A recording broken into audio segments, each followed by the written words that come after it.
I think the most familiar thing that you will probably start saying in your real life also within a couple of months would be number one, to saying things like starting in 3 2 1, starting in 4 3 2 1, and stuff like that. Secondly, which you'll probably start saying in your real life or doing in your real life, is presenting things in a serial order, that घर पे क्यों हो, homework क्यों नहीं किया क्योंकि number one, number two, number three. These are probably things that you're gonna get very used to and start doing involuntarily back at your homes. All of these things which I'm basically talking about are basically outcomes of the consistent passion that we, or at least some of us, have for the activity, and the kind of involvement that we show within the activity. Most of us uh, resort to debating. एक second. Blah blah blah. Okay, yeah. Most of us resort to debating in our pastime, and that's how we make friends and stuff. So our lives are very much contingent and centered around debating. If not centered around, it's very much it's very much significantly focused on this aspect of the life in general also. But ठीक है, वो सब बातें बाद में, we can also have this discussion at a later point in time. Let's start with what this session is about, right? Um, if you can see my title page, before I start, just one thing again. Sukhendra, Akshat ka lighting kaisa hai? Please don't use the chat to point that out. As I said, let's keep the chat clean for now so that I don't miss any questions or important remarks which I need to address. Otherwise, these messages would simply get lost. It's not like I don't like random messages and chit chatting in general. It's just that I need to keep a tab on who's asking what and what I need to address. If these random messages show up on the chat, I just miss those important things. That's the only reason why I would not advise you to do this right now. Great. Today's session is probably one of the most important sessions that we are going to address, or we are going to host for you, because here is where we talk about what are the structures, what are the structural requirements of an argument. Argument is predominantly the most important thing in a particular debate room that you do. Whenever you are presenting your case, your argument is what makes or breaks your winning chances. So this is probably, since this session is focused around that, this session is probably one of the most important things that you must not miss out on. ठीक है, 101 people are in this meeting right now. I hope that at least till 4:30, 101 people still continue to be here. After that, you may choose to leave and whatnot. Great, amazing. Priyanshu already left. Amazing, nice. But ठीक है.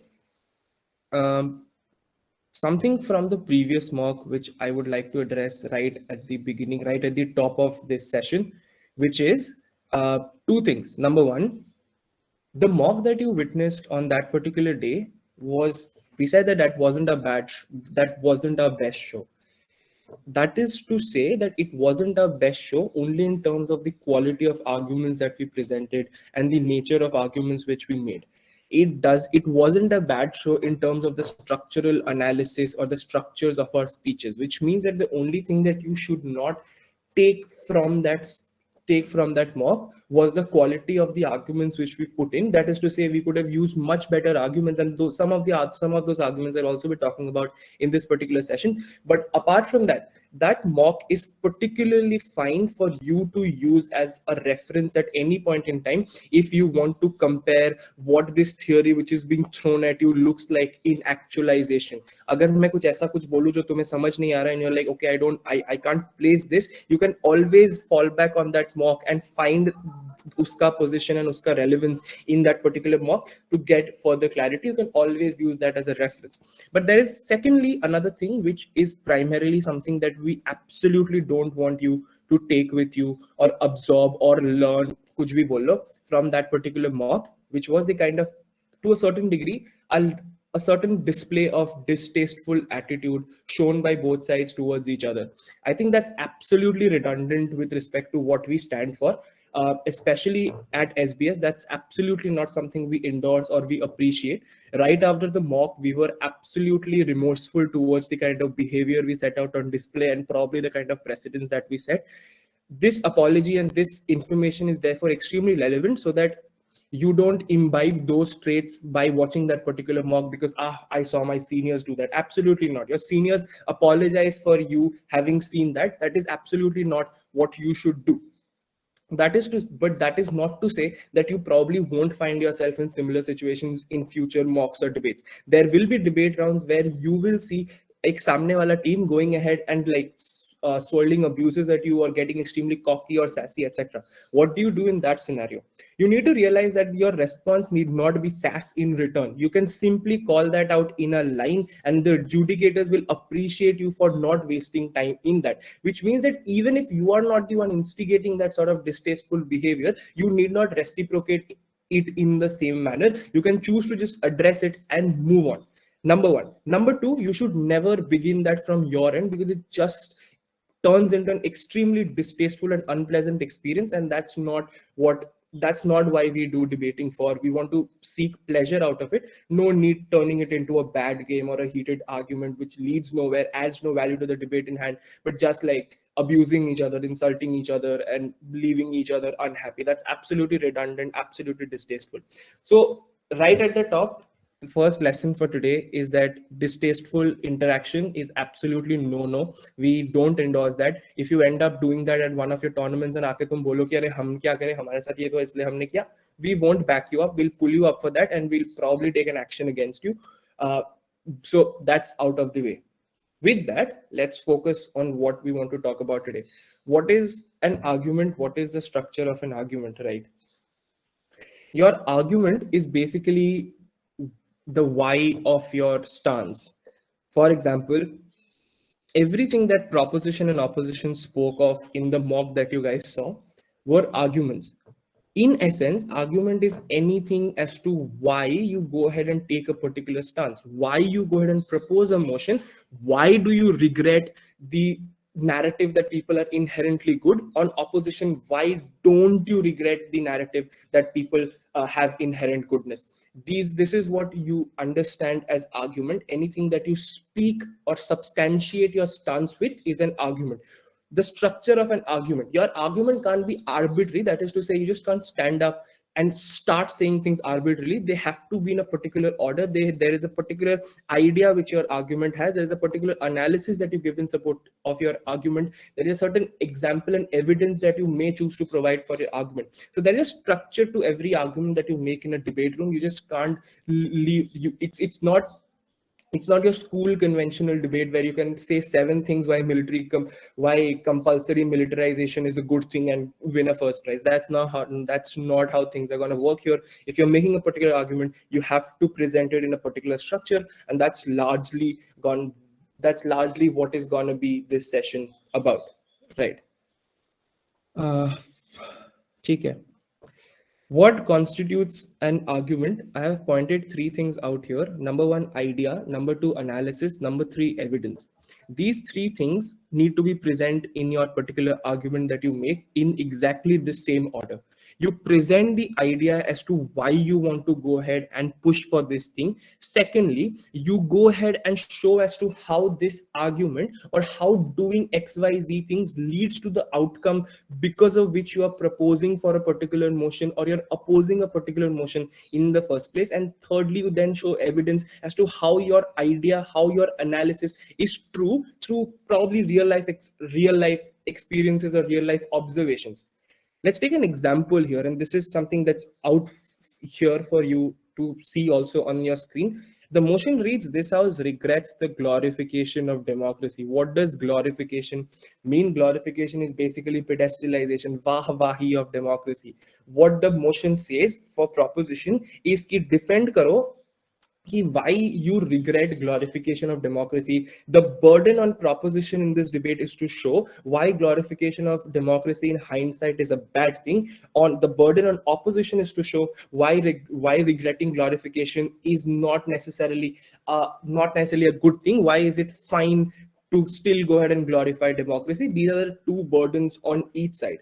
With that, let's come to these 3 things that I've pointed out. Firstly, if I am on proposition government team, what am I going to do? The first thing that I'm going to point out is to why is this glorification being regretted in the first place. That becomes the first part of my argument कि अरे ठीक है, glorification में बुराई क्या है? अच्छा, glorification से probably बुराई ये है कि it inhibits my ability to come up with new replacements for the kind of problems that democracy has as as an institutional setup. Probably random off the top of my head, that's probably one of the reasons why I want to go ahead and regret glorification. Okay, so as a part of my first argument, I have presented this idea. Okay, this is number one. My number one idea is that this inhibits the ability to come up with substitutes for democracy as an institutional setup. Secondly, how I analyze that idea. How does that happen? Now I talk about how regretting the glorification of democracy leads to, okay, how glorification of democracy actually inhibits my ability to think about possible replacements. Here I can do multiple things. For example, I can talk about that. Look, when I glorify democracy, or when through textbooks, through government campaigning, through public advertisements, etc., in my head I have already pedestalized democracy, which means that already in my head I'm worshipping democracy, which means that with its flaws I have been so blinded by the glory of democracy that I'm not willing to go ahead and ever look at the loopholes of democracy, which means that glorification of democracy makes democracy immune to any sort of criticism whatsoever. Because the point at which I'm glorifying democracy, I'm literally worshipping democracy as the ultimate best thing that could possibly happen. At a point in time, I'm now seeing democracy as possibly the best thing that could probably happen. I'm not looking for any alternative whatsoever, because in my head I have convinced myself that yes, this glorification, this democracy is the best form of government there ever can be, at an individual level, but also as at a societal level. When there is a collective glorification of democracy, this means that not just me, but I'm making 100 people around me also glorify democracy, which means that if there is an individual 100, the 102nd individual who doesn't agree with me, the point at which the opposition can always point out that, look, glorification doesn't mean that nobody will be able to spot out criticism. How do I mitigate that? I say that sure, there might be 102nd individual who will go ahead and say that no, these are the problems with democracy, etc., etc. But here's the thing: when you glorify democracy as a society, as a collective, as a group, those 100 people are gonna go ahead and try to drown the voice of the 102nd individual, because they are saying something which these 100 people don't agree with. At a point in time, there is a disagreement between a smaller group of people and a larger group of people, and as the larger group of people, being the ones who are glorifying democracy, they're always gonna be able to go ahead and drown the voice of that one or two individuals.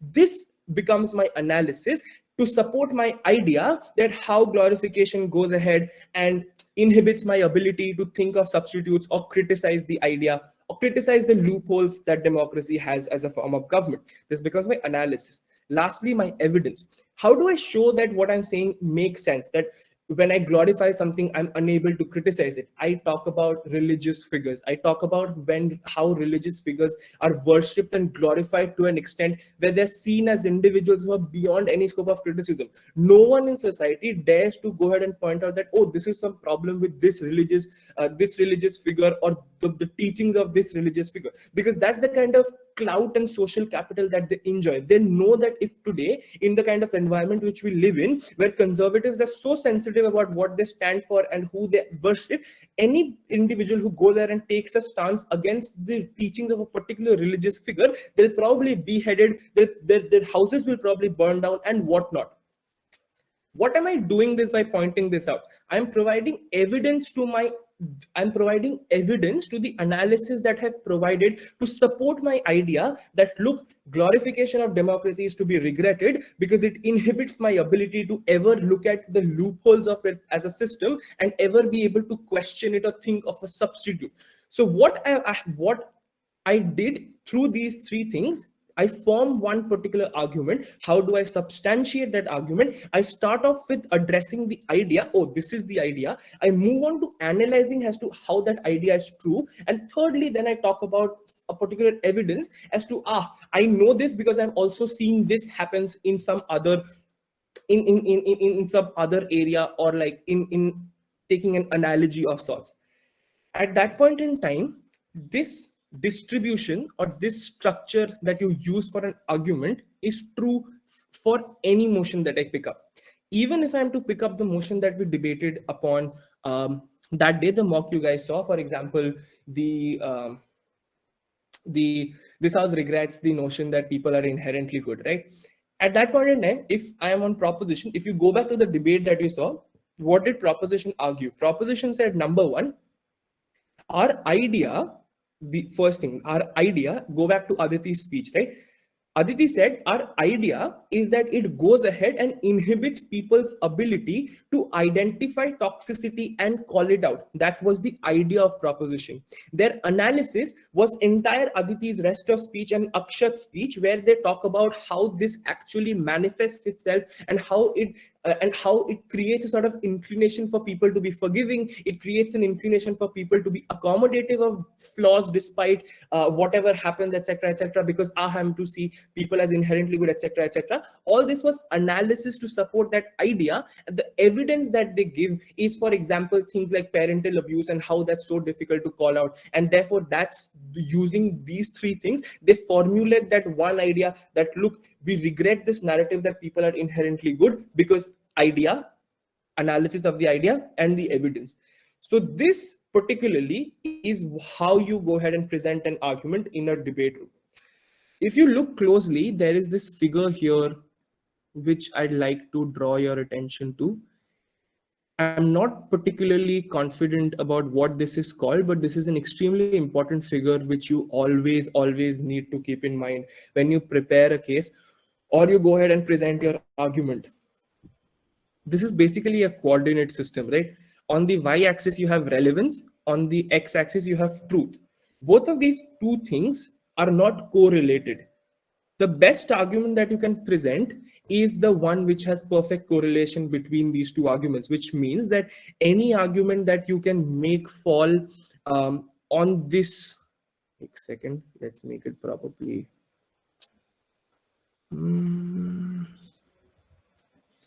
If you can create an argument that lies on the 45-degree angle or the 45-degree line between relevance and truth ka coordinate system, that's your perfect argument. I'll give you an example. Okay. I'll take the example again from the previous mock which you guys witnessed. The idea which proposition ran in that debate with respect to the idea of a binary, right? Whether it's a binary or it's not a binary. What they were saying is probably true, which means that they're probably somewhere here on this particular chart. But was that relevant?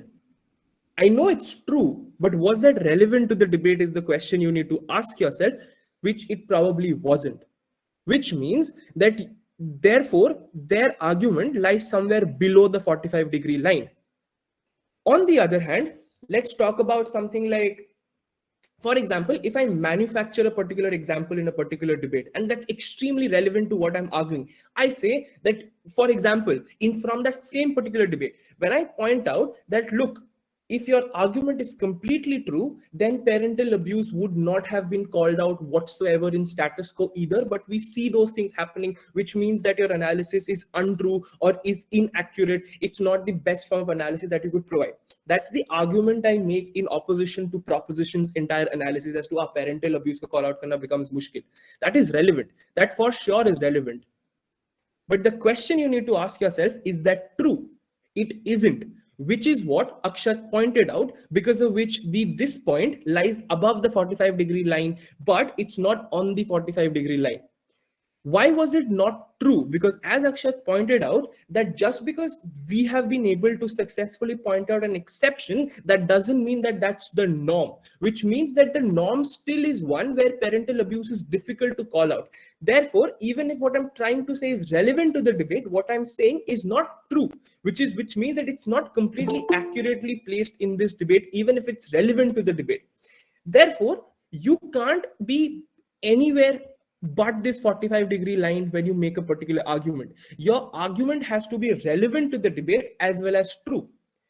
Another example, let's say the same motion, this house regrets glorification of democracy. I come to the table and I say Bangladesh has the best GDP in the world. Like, how does it matter?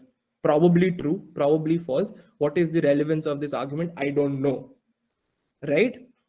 If I say China is bad, okay, and if the motion is this house regrets China's growing power in the South China Sea. and and I argue that Bangladesh has the best GDP in the world. Probably true, but what is the relevance of that argument? Correct?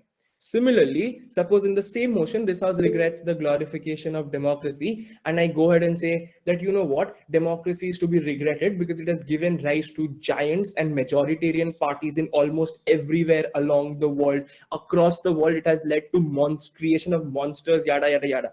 It's absolutely relevant to the debate. I'm making an argument based, I'm presenting my case based on this argument. It's absolutely relevant.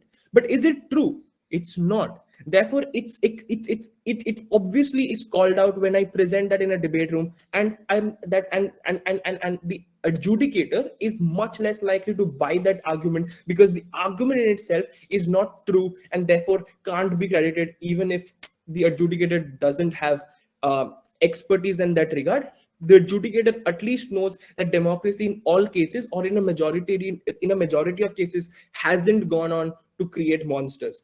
Therefore, this particular chart here, the coordinate system between relevance and truth, becomes extremely important for you whenever you present an argument, whenever you prepare your case in any regard. Okay? Right.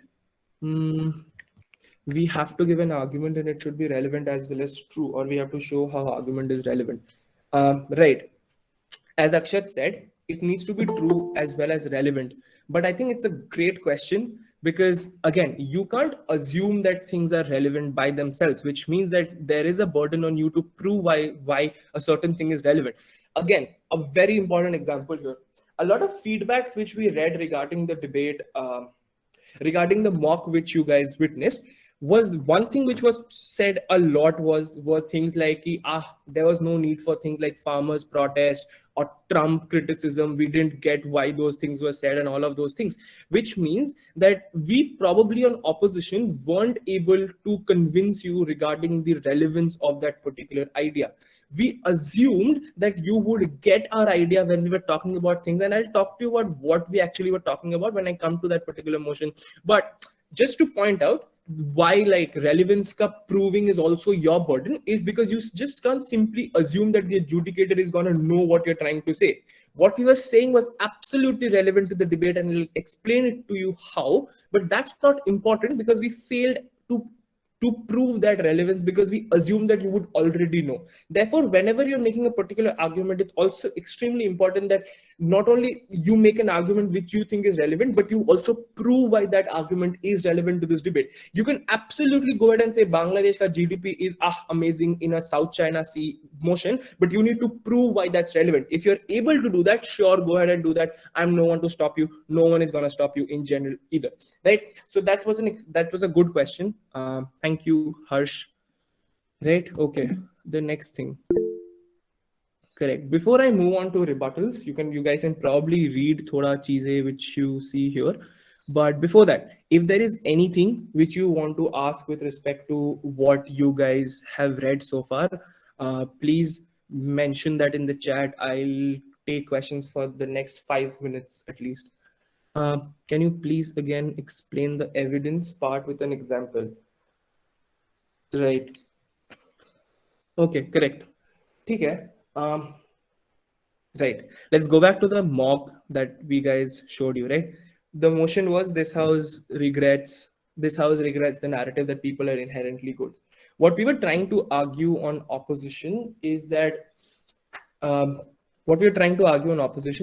look, at a point in time where you don't think that people are inherently good, people who are easy to vilify are much worse off in your world because there is no anecdote or antidote to the hate which is being spread against them. Which means that if Akshat is someone who is easy to vilify because he belongs to a minority and all of us belong to a separate majority of people, then it's very easy for us to simply focus on Akshat as a bad person and dehumanize him and forget about him absolutely. Which means that what we were trying to argue, that in a world where I don't even see Akshat as an inherently good person with something good in him, I'm always gonna go ahead and be able to vilify him, dehumanize him, ignore him, isolate him, etc., etc. Therefore, what we are trying to argue there was that in a world where you don't see inherent goodness in people, people from minorities, people from marginalized communities who are anyway very easy to vilify for these people from majority and majoritarian parties, their vilification becomes even easier because there is no antidote of inherent goodness which can convince you otherwise. Here we use the example of, say, how farmers' protests are way worse off on their side. Why is that so? We argued that farmers' protests were called out and vilified by mainstream media, including people like Arnab Goswami, etc. At a point in time, it turned violent, which means that the only reason as to why the farmers' protests still could survive that onslaught of hate from popular media was because people still saw some inherent goodness in the people who were protesting, and therefore they took it upon themselves to find reason in what they were actually doing. In the absence of that, probably what would have happened in government's world, in propositions world, is that people would have absolutely bought the kind of hate which was being spread against farmers, and they would have probably gone ahead and not bothered to engage with them whatsoever, which means that the entire legitimacy of the farmers movement would have been lost. That was the evidence in the form of that farmer protest example, which we use to support our claim that vilification of marginalized communities becomes even easier. Example number 2, we talked about how in propositions world, people are less likely to be defensive about what they have done wrong because they know that on a comparative, they're going to be vilified more in propositions world if they accept to what they have done wrong. To support this claim, we use the example of Donald Trump. We said that in propositions world, Donald Trump will never go ahead and accept that he's a racist because he knows that in that world, people won't see inherent goodness in him, which means that he'll be vilified to a great extent, he'll be boycotted, he'll be penalized, etc., etc.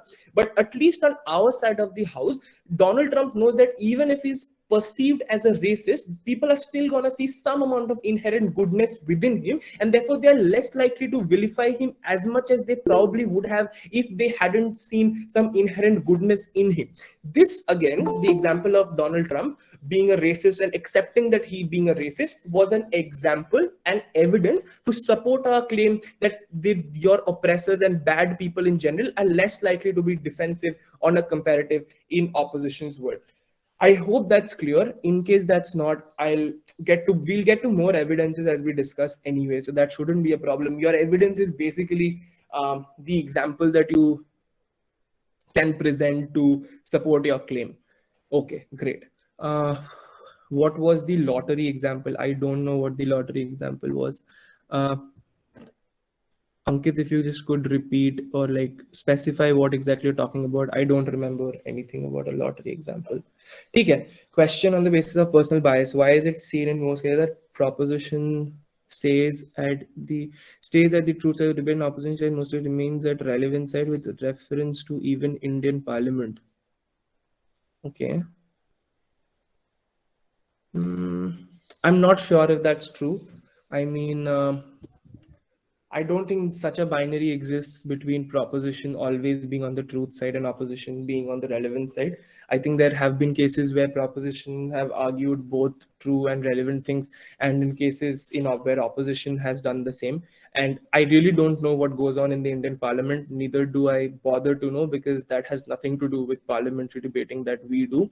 So I don't think that something like this really happens, or something that you should rather think about. Just go back to the mock that you saw. Do you not think that the proposition was saying both relevant and true things? I think they were. So I think that's an example right there as to the fact that there is no such clear-cut difference with respect to those things. Right. The lottery example. Due attention not paid to other proposals. Right, the lottery system. So this is an example as to what possible substitutes people could think about for democracy if glorification didn't exist. If you Google lottery as a replacement for democracy online, this is basically a system where people don't get elected, people just randomly put in their names, and there is a poll which happens, and people and just in lottery, names are randomly picked up from like a bowl of chits where you have all these names, and randomly chits are pulled out, and whoever name appears on that chit is given that government post, etc. This has a lot of this is a lot of pros and cons. I'm not getting into all of those things. It's just an example to talk about what possible substitutes people could have thought about if glorification of democracy didn't exist. Just for that sake, that evidence is there. If you want to read up more about what lottery systems actually look like and what are these pros and cons, I think you can always like find them online. But since you asked, I think this is an extremely interesting idea, which often like props up in a lot of motions also. A lot of motions you'll find where people ask if lottery system is better than democracy.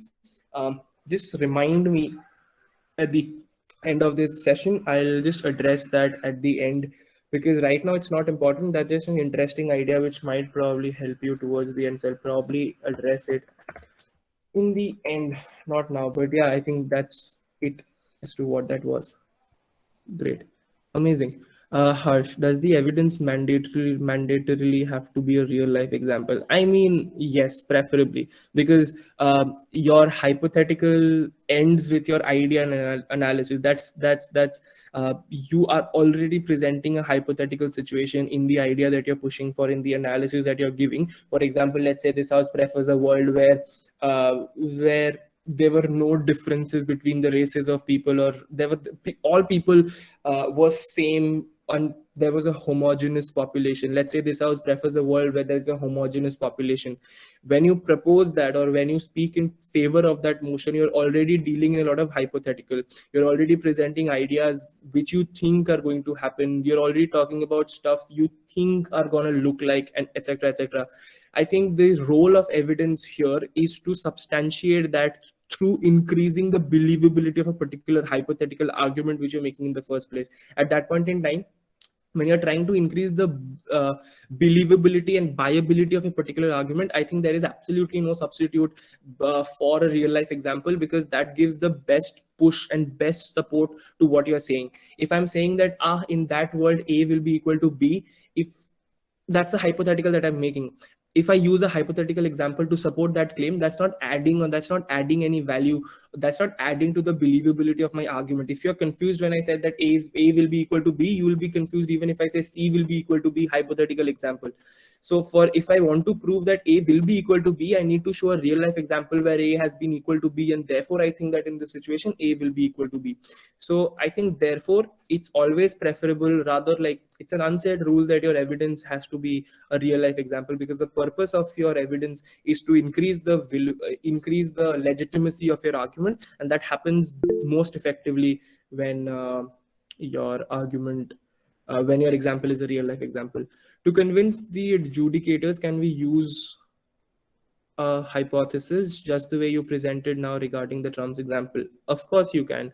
I mean, that's the exact. So your yes, absolutely. I mean, your evidence in this scenario is not, when you say that such a thing is going to happen, that's not your evidence in say that this is something that you're arguing might happen. This is still hypothetical in the sense that you believe that something like this is probably going to happen, right? But the evidence part here is the fact that you have seen Trump be really defensive when certain allegations are made against him. That's your evidence, and you say that, okay, I have seen Trump do this in real life at a lot of places, and I have seen, and because people like are ready to eat him up and stuff. And you can probably use an example where you say that, but I've also seen Trump in a setup where people have been nicer to him, and he has also been less defensive of his stances. And therefore I think that because we are talking about a world where people are nicer to him, because I've seen him in a scenario where people were nicer to him, and therefore he was also nice. In a similar world like ours where people are nice to him, I think that people will be nice. Trump will also be nice to them in that world. So that's your evidence in that regard. Great. Okay, this is just this last question. Then we'll move on to the rebuttals part. Aren't analysis and evidence correlated? Like we have to state the relevant evidence and keep on giving the analysis throughout the speech, or do we strictly have to follow the serial order, mention idea, analysis, and evidence? Okay, I think there are two parts to this question. Number one, the difference between idea and analysis, and secondly, you having to follow a particular structure. You need to understand this thing, right? Even as we speak, this is probably the second time I'm taking a session on the same thing. And I think and this I took the first session last year when your seniors were in the in their first year. I think even within those 2 years, even within these two sessions, I have grown exponentially, and I have an extremely different stance with respect to what I probably had when I took the session for the first time. Which means that there is absolutely no set in stone structure which any debater can stand up and say that this is the textbook structure that you have to follow. The structure that we are talking to you about is not a set in stone cemented structure which probably makes you feel like, I'll lose if I don't stick to the structure. This is a basic flow of things which make your argument more viable. I mean, people are free to go ahead and make their own structure and interchange the order of things if they're able to say those things more effectively under that structure. I think the structure that we are presenting to you, or the flow that we are presenting to you here, is the most tried and tested structure and flow there is. And this is not like just a random arbitrary structure which is being thrown at you. This is a structure which debaters across the world for a lot of years have gone ahead and adopted and have been the most effective when they have stuck to this structure. And therefore this is a structure which we think again is the best structure to follow. If ever 2 years down the line you feel like, oh no, I first want to start with evidence and then I want to present the analysis and I want to hide the idea till the end, and that works for you, kudos, amazing, do that. But for now, when you don't know what's going to work for you, this is our support in that regard, that look, since you don't know what's going to work for you, here's what works in general. Try this out. If this works for you, great. If this doesn't, go ahead and find your own structure. So that's with respect to like following your own structure. But secondly, the difference between analysis and evidence, right? Your analysis is different from evidence, and this is something that I'm going to get into greater detail when I talk about rebuttals. So I'll address this there as to why and what is the difference between analysis and evidence and stuff, and why they're not really as interchangeable as it might seem now. But another thing that I'd like to just simply talk about with respect to following this order of things, I think in general also, if I'm just not in a debating room, if I'm just talking to you in general, I think my communication is most effective in general also if I follow this order. For example, if I want to say, if I want to tell Akshat that, Akshat, yaar, I want to take this session on XYZ for the freshers. The first thing that I'll start with is telling him, he'll ask me, why do you want to do that? That's my idea. In response, I say that, look, I want to conduct this session because I think this. He asks me, how do you think that's going to happen? That's my analysis. Acha, I think that this is what I want to do, and this session in this way will help me achieve that. Akshat will be like, nice, fair enough. But can you convince me any further? Can you give me an example as to where you have seen this and stuff? I say, yes, I have seen this happen in this society, that society, and this friend of mine has done that in their depth talk, and this has worked. So I think this will work. So in general also, I think it's not about just it's not a physics law which you always need to abide by, but I think your communication in general and debating and presentation of your argument is most effective when you follow this order in general. What are the criteria the adjudicators are more focused on? Like only the point or the convincing part of the way is being treated, right? Correct. Yeah, as Akshat said, those things will be dealt with at a later stage, but you will get an idea about these things in the next slide. So let's move on to the next slide now. Rebuttals. When I talk about rebuttals, I think the most important thing, there are two things which you need to note, and I'll come to rebuttals in a minute, but I'll start with what is the difference between a rebuttal and a response. Correct? So if you read this last line, which says that rebuttal with no analysis is a response and it's not advisable. Here's the thing. Okay, right. This house regrets the glorification of democracy, and proposition has presented a beautiful case or a bad case, doesn't matter. They have presented certain points that, yeah, ABC things. That's why we regret democracy. In opposition, I come up in my speeches and say, kuch bhi not true, kuch bhi not true, kuch bhi not true. I've just rejected all their ideas, but I have not analyzed as to why those things are kuch bhi and not true. That is a response. Where you comment without analyzing your comment, that's a response. Responses have absolutely no weightage in any debate whatsoever. You just simply can't say that A is false without explaining why A is false. No one is here to give you a debate simply by you pointing out A is false, unless it's evidence in general, which again is highly contestable in a world. Unless it's something like, oh, India is the biggest country in the world, and in your speech you say that's bullshit, only then does a response actually work, because you know what, you have called out that false piece of information. But apart from that, every time you try to respond to an argument in a debate, it doesn't it's simply not enough to just point out that it's false, but you need to explain as to why that's false, and that explanation is your analysis. For example, if in the mock that you guys saw, when they're saying, when proposition is saying things like it inhibits the ability to identify and call out oppression, etc., etc., if we had just gone ahead and said that untrue, ऐसा तो नहीं होता है, अरे नहीं नहीं बोल सकते, those things wouldn't have worked, and we would have automatically lost that debate. Therefore you heard us say things like, array, but you feel the pain after a certain point in time, you have online resources, you have friends who validate your feelings, etc., etc. What were we doing within that? We could have easily said, array nahi hota hai aisa, but that wasn't the extent of what we're doing, right? We spent time talking to you about why we don't think that this inhibition actually happens, why we think that people are still able to do this, unlike what they claim. This then collectively becomes your rebuttal and doesn't remain restricted to a response. So therefore, whenever you are in a debate room and you're trying to engage with the other side, don't just respond and leave it to what it is. Always provide a rebuttal which is well rounded. That is to say, you announce what you don't agree with and you give proper justification of that. That's your rebuttal. That's how you're supposed to deal with engagement with the other side, right? Then, what is the order in which you rebut things also gives you an idea about the importance of the three things that I talked to you about: evidence, analysis, idea. Before I get into that order, then let me just talk about what is the order of importance of these three things here. The idea of the argument is the most important, the analysis is the second most important thing, and the evidence is the third most important thing. The difference between idea and analysis and their importance is highly contestable, because people can claim that your idea was fine, but because you couldn't analyze your idea, you're not going to win this debate. Similarly, people can say that, okay, your analysis was fine, but I don't know to what direction you were leading, therefore I couldn't credit that analysis to any end.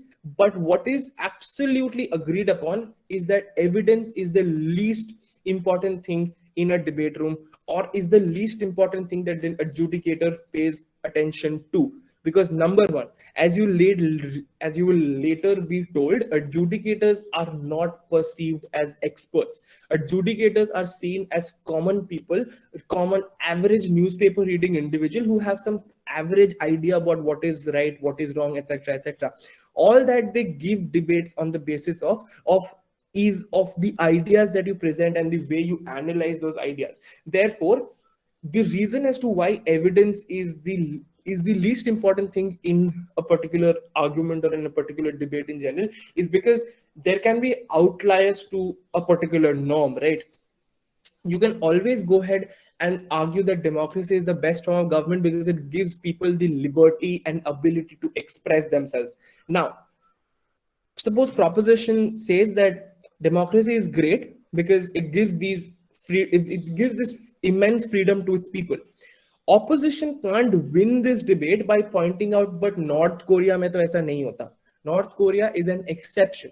North Korea is an outlier, which means that in this particular scenario where proposition has presented an analysis of things, and all opposition does is try to break the evidence of that by pointing out, say, an exception, opposition can't win this debate simply on the basis of that. Because proposition can simply say that sure, that's probably an exception, but in the larger scheme of things, we think our analysis makes sense because it applies and it's more consistent with with the larger number of democracies that exist. Therefore, you need to always remember that you can always use evidence to make your argument more believable, but you always can't rely on your examples to win debates, right? So as you see here, I've written evidences are easier to tackle as opposition can rebuild their cases with other or better examples. Correct? So here's the thing.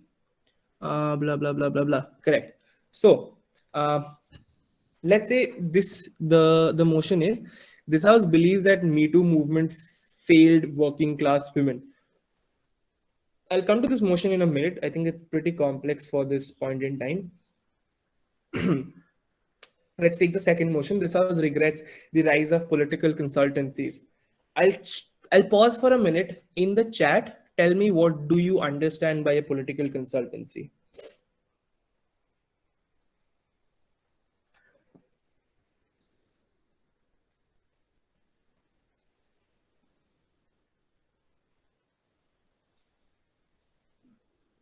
Political consultancy.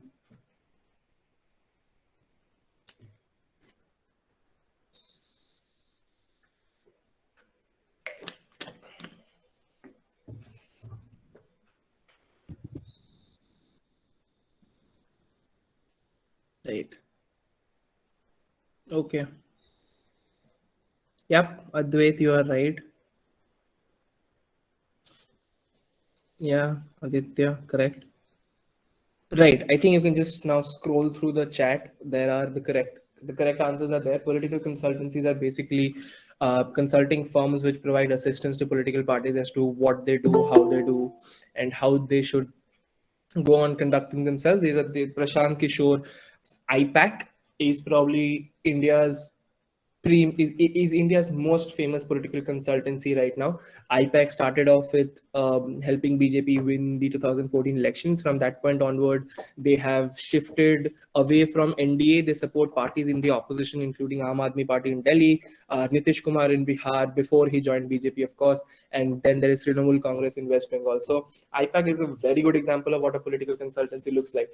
So let's look at this motion, right? This house regrets the rise of political consultancy. Suppose I argue that political consultancies are bad because they exasperate the existing power structures or power dynamics between big parties and small parties. My bad. Anyway, so in that scenario, and I say that, look, political consultancies are bad because you know what, they're always gonna go ahead. Number two, they're always gonna go ahead and support the parties which are wealthier and richer in general, and therefore they're less likely to ever go ahead and side by these smaller parties, and therefore the level playing field is exasperated further. It's ruined further when political consultancies enter into the picture. Suppose opposition stands up and they say that, look, your argument is untrue because look at what Prashant Kishore is doing in India. He's siding with parties which are not the most powerful parties, which are not the wealthiest parties. He's siding with parties like Aam Aadmi Party against NDA in Delhi. He's siding with parties like Trinamool Congress against BJP in West Bengal. This means that your argument is untrue because you know what, evidence suggests otherwise. Opposition is never going to win this debate unless it's a pathetic adjudicator and they don't know shit. The adjudicator is never going to credit opposition for this argument because here's the thing, all that they have managed to do is present exceptions to the norm. Why do I say these are exceptions again? Why is Prashant Kishore an exception? Because the larger scheme of affairs and the larger analysis which I have provided in my speech in proposition, that look, these are bad because they are likely to they're likely to be only they're likely to be afforded only by wealthier parties, still stands. They haven't tackled with my idea, they haven't tackled with my analysis. All that they have done is provide a counter example, which is probably an exception. I don't know. At that point in time, this is an example which goes on to show as to how evidence is not something on the basis of which you can make or break cases. But again, there are situations where examples help to a great degree. At that point in time, if I were you, I would ask, yaar, to fir how do I know in which case evidence helps and which case doesn't? Should I then not focus on evidence at all? Here's the answer to that: the legitimacy and the usefulness of your evidence is contingent on you being able to show that evidence being of greater likelihood.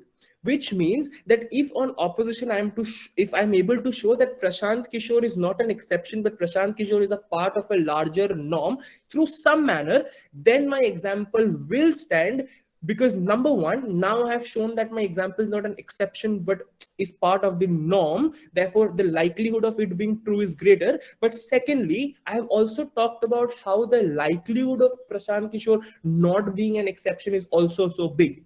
Therefore your evidence draws its utility from your ability to prove the likelihood of its actualization or its manifestation. If I'm somehow able to show that Prashant Kishore is the norm as and not an exception, not only have I dealt a huge blow to the idea from proposition that these people are always going to be bought by big parties, but I've also drawn attention away from their more intuitive idea, because through my evidence.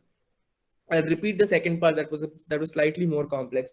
I think on proposition in this particular motion, if I say that these political consultancies are more likely to be bought off by wealthier parties, this is an intuitive thing to say. What is an intuitive thing? Which you agree and which comes very naturally to you. There is something which is intuitive, there is something which is complex. For example, if I prepare harder, my likelihood to succeed increases. That's your intuitive idea, because you are like, हाँ ये सही बोल रहा है तो सही है, मतलब intuition भी agree करता है इस चीज से. This is an intuitive thing to say. When a particular side argues something which is very intuitive, evidence on the other hand, if you are on the other hand, evidence helps you to reduce the impact of that intuition pump that they're giving to that argument. Which means if I'm an opposition and I know what they're saying is untrue, but me simply analyzing my stance is not enough there, because they have the benefit of intuition on their side. At that point in time, when I give a counter evidence, I'm able to mitigate the kind of impact they're able to create with the intuition of that argument. I'll pause for a moment, go over what I said about intuition and the relevance of evidence, and then I'll resume. If you have any particular concern with respect to intuition, evidence, etc., I'll address that before I move on to analysis and idea.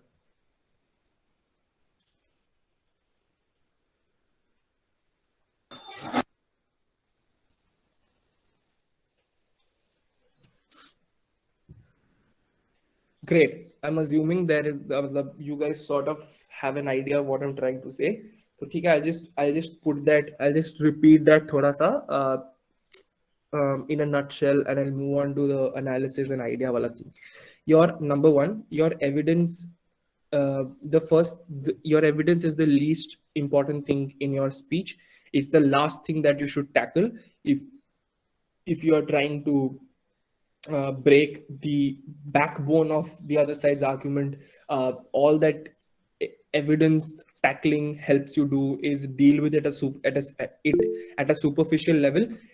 Dealing with evidence is probably necessary, but it's not sufficient. Number one. Number two, your evidence draws its utility from the relevance of the likelihood of it being the norm rather than being an exception. Number three, evidence, and write this number three wala thing, mark this as the most important thing that you're ever gonna hear.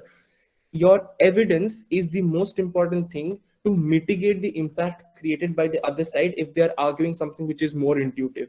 Correct? ठीक है ठीक है ठीक है ठीक है ठीक है ठीक है. Okay, right, correct. Okay, great. Let's come to the analysis part of it then. Your analysis is the second okay, analysis and idea, I'll keep it as, I'll be flexible there and say that's interchangeable, but I'll start with analysis. Right. How do you respond to analysis? The way you respond to analysis is you look for logical links or you look for logical assumptions. You look for the particular analysis that is being thrown at you and you try to find gaps if at all there exist. Which means that if on proposition I'm arguing that, look, I regret the rise of political consultancy because it's going to exacerbate the existing gaps between rich and small political parties, and that's the claim that I have made. if that is what proposition is doing and I am on opposition, the first thing that I go ahead and point out in my speech is that, look, there is no analysis to substantiate that claim, which means there is a huge gap between what their idea is and the way that they're reaching their end goal. They haven't told you how that end goal is achieved, and they haven't told you how political consultancies actually go ahead and exacerbate this gap, which means that I point out there is no analysis whatsoever within that. What so therefore the way you deal with a particular piece of analysis is you go ahead and try to see if there are any missing links between what is being argued, and secondly you try to show why that analysis is in some way problematic, and you try to find a loophole in that analysis. For example, let's take that mock wala example again. This house believes that people are inherently good, or regrets the narrative that people are inherently good. Proposition in that particular debate, in their last speech, argued that, look, this believing that people are inherently good is a bad thing, and I need to regret it because it inhibits my ability as a child to be able to call out my parent or to identify oppression which when it is, or identify abuse when it is being hurled at me.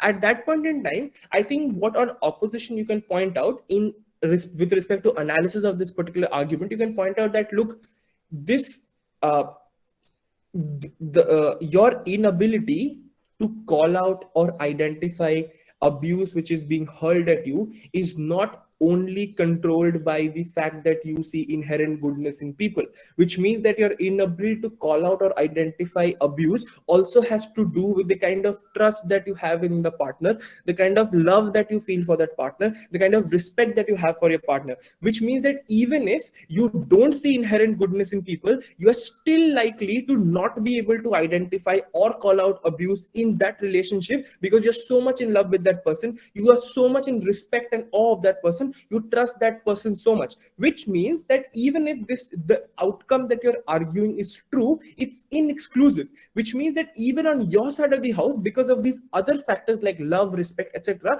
the same thing is going to happen, which means that the problem that you've identified doesn't get solved on your side, because even if what you are saying actually happens, it doesn't solve the problem which you identify on your side.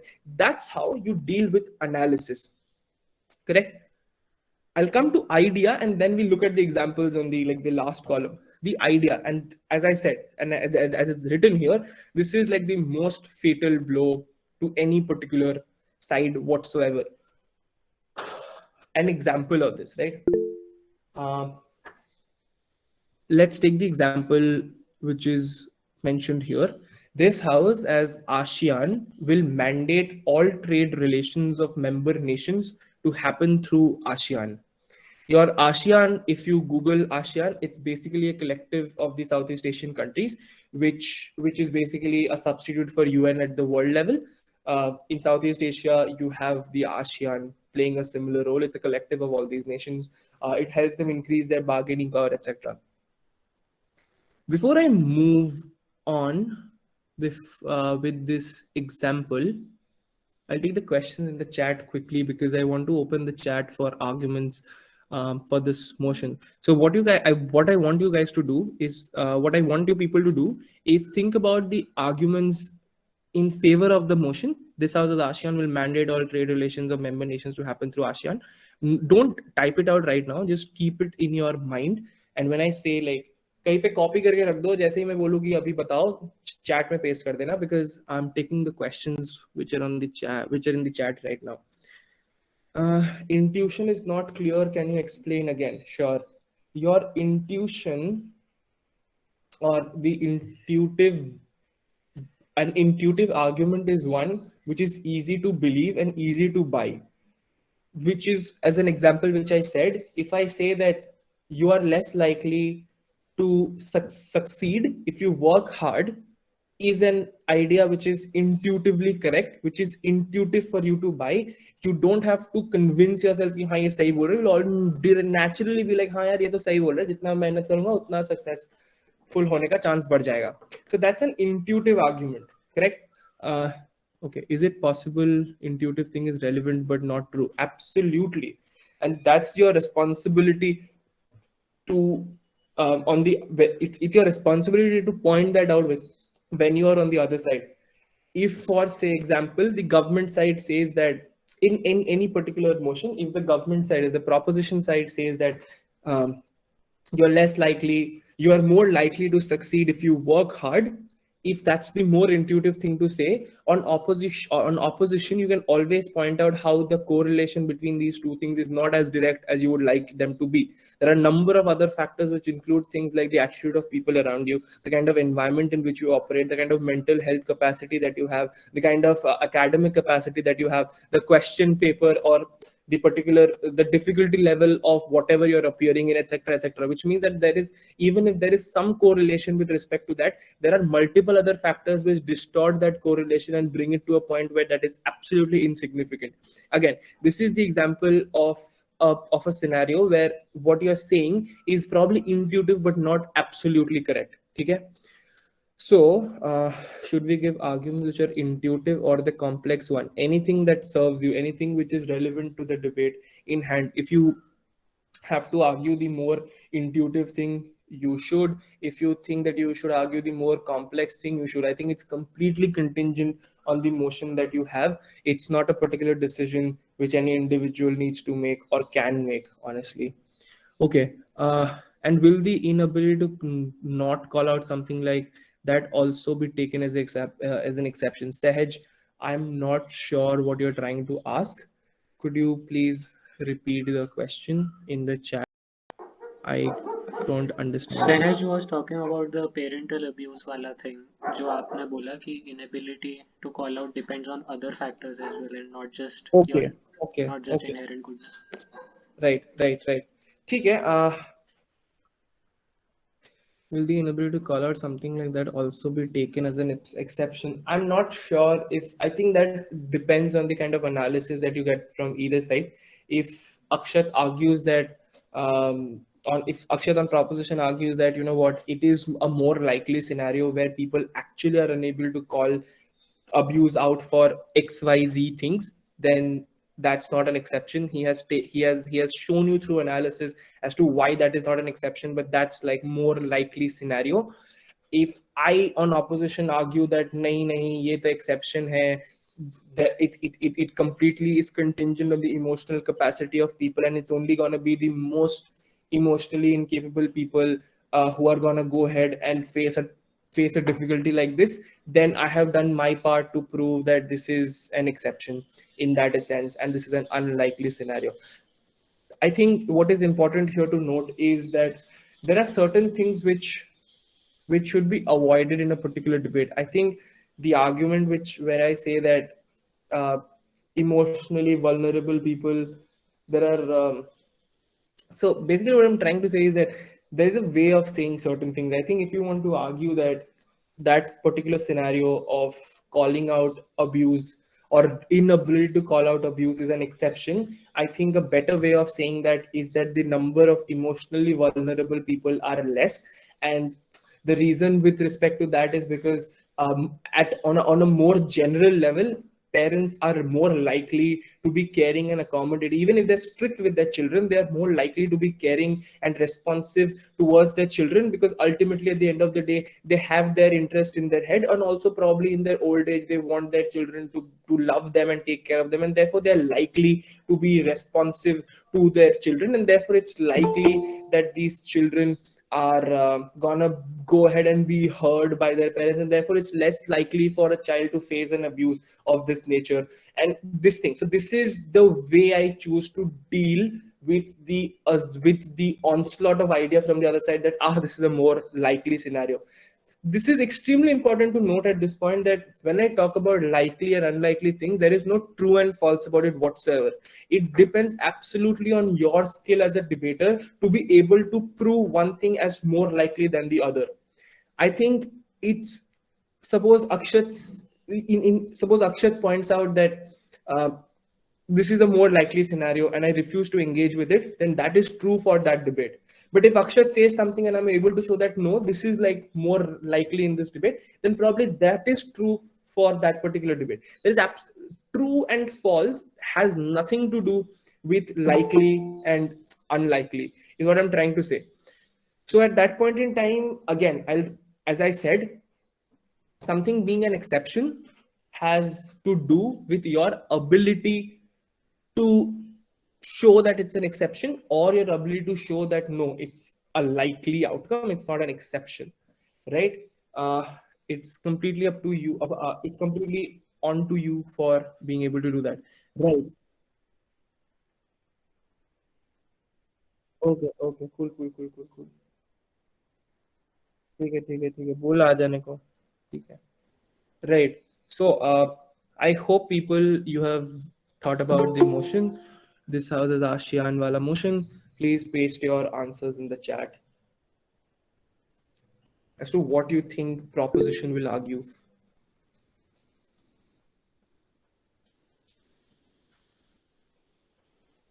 Okay, okay, okay, ठीक है.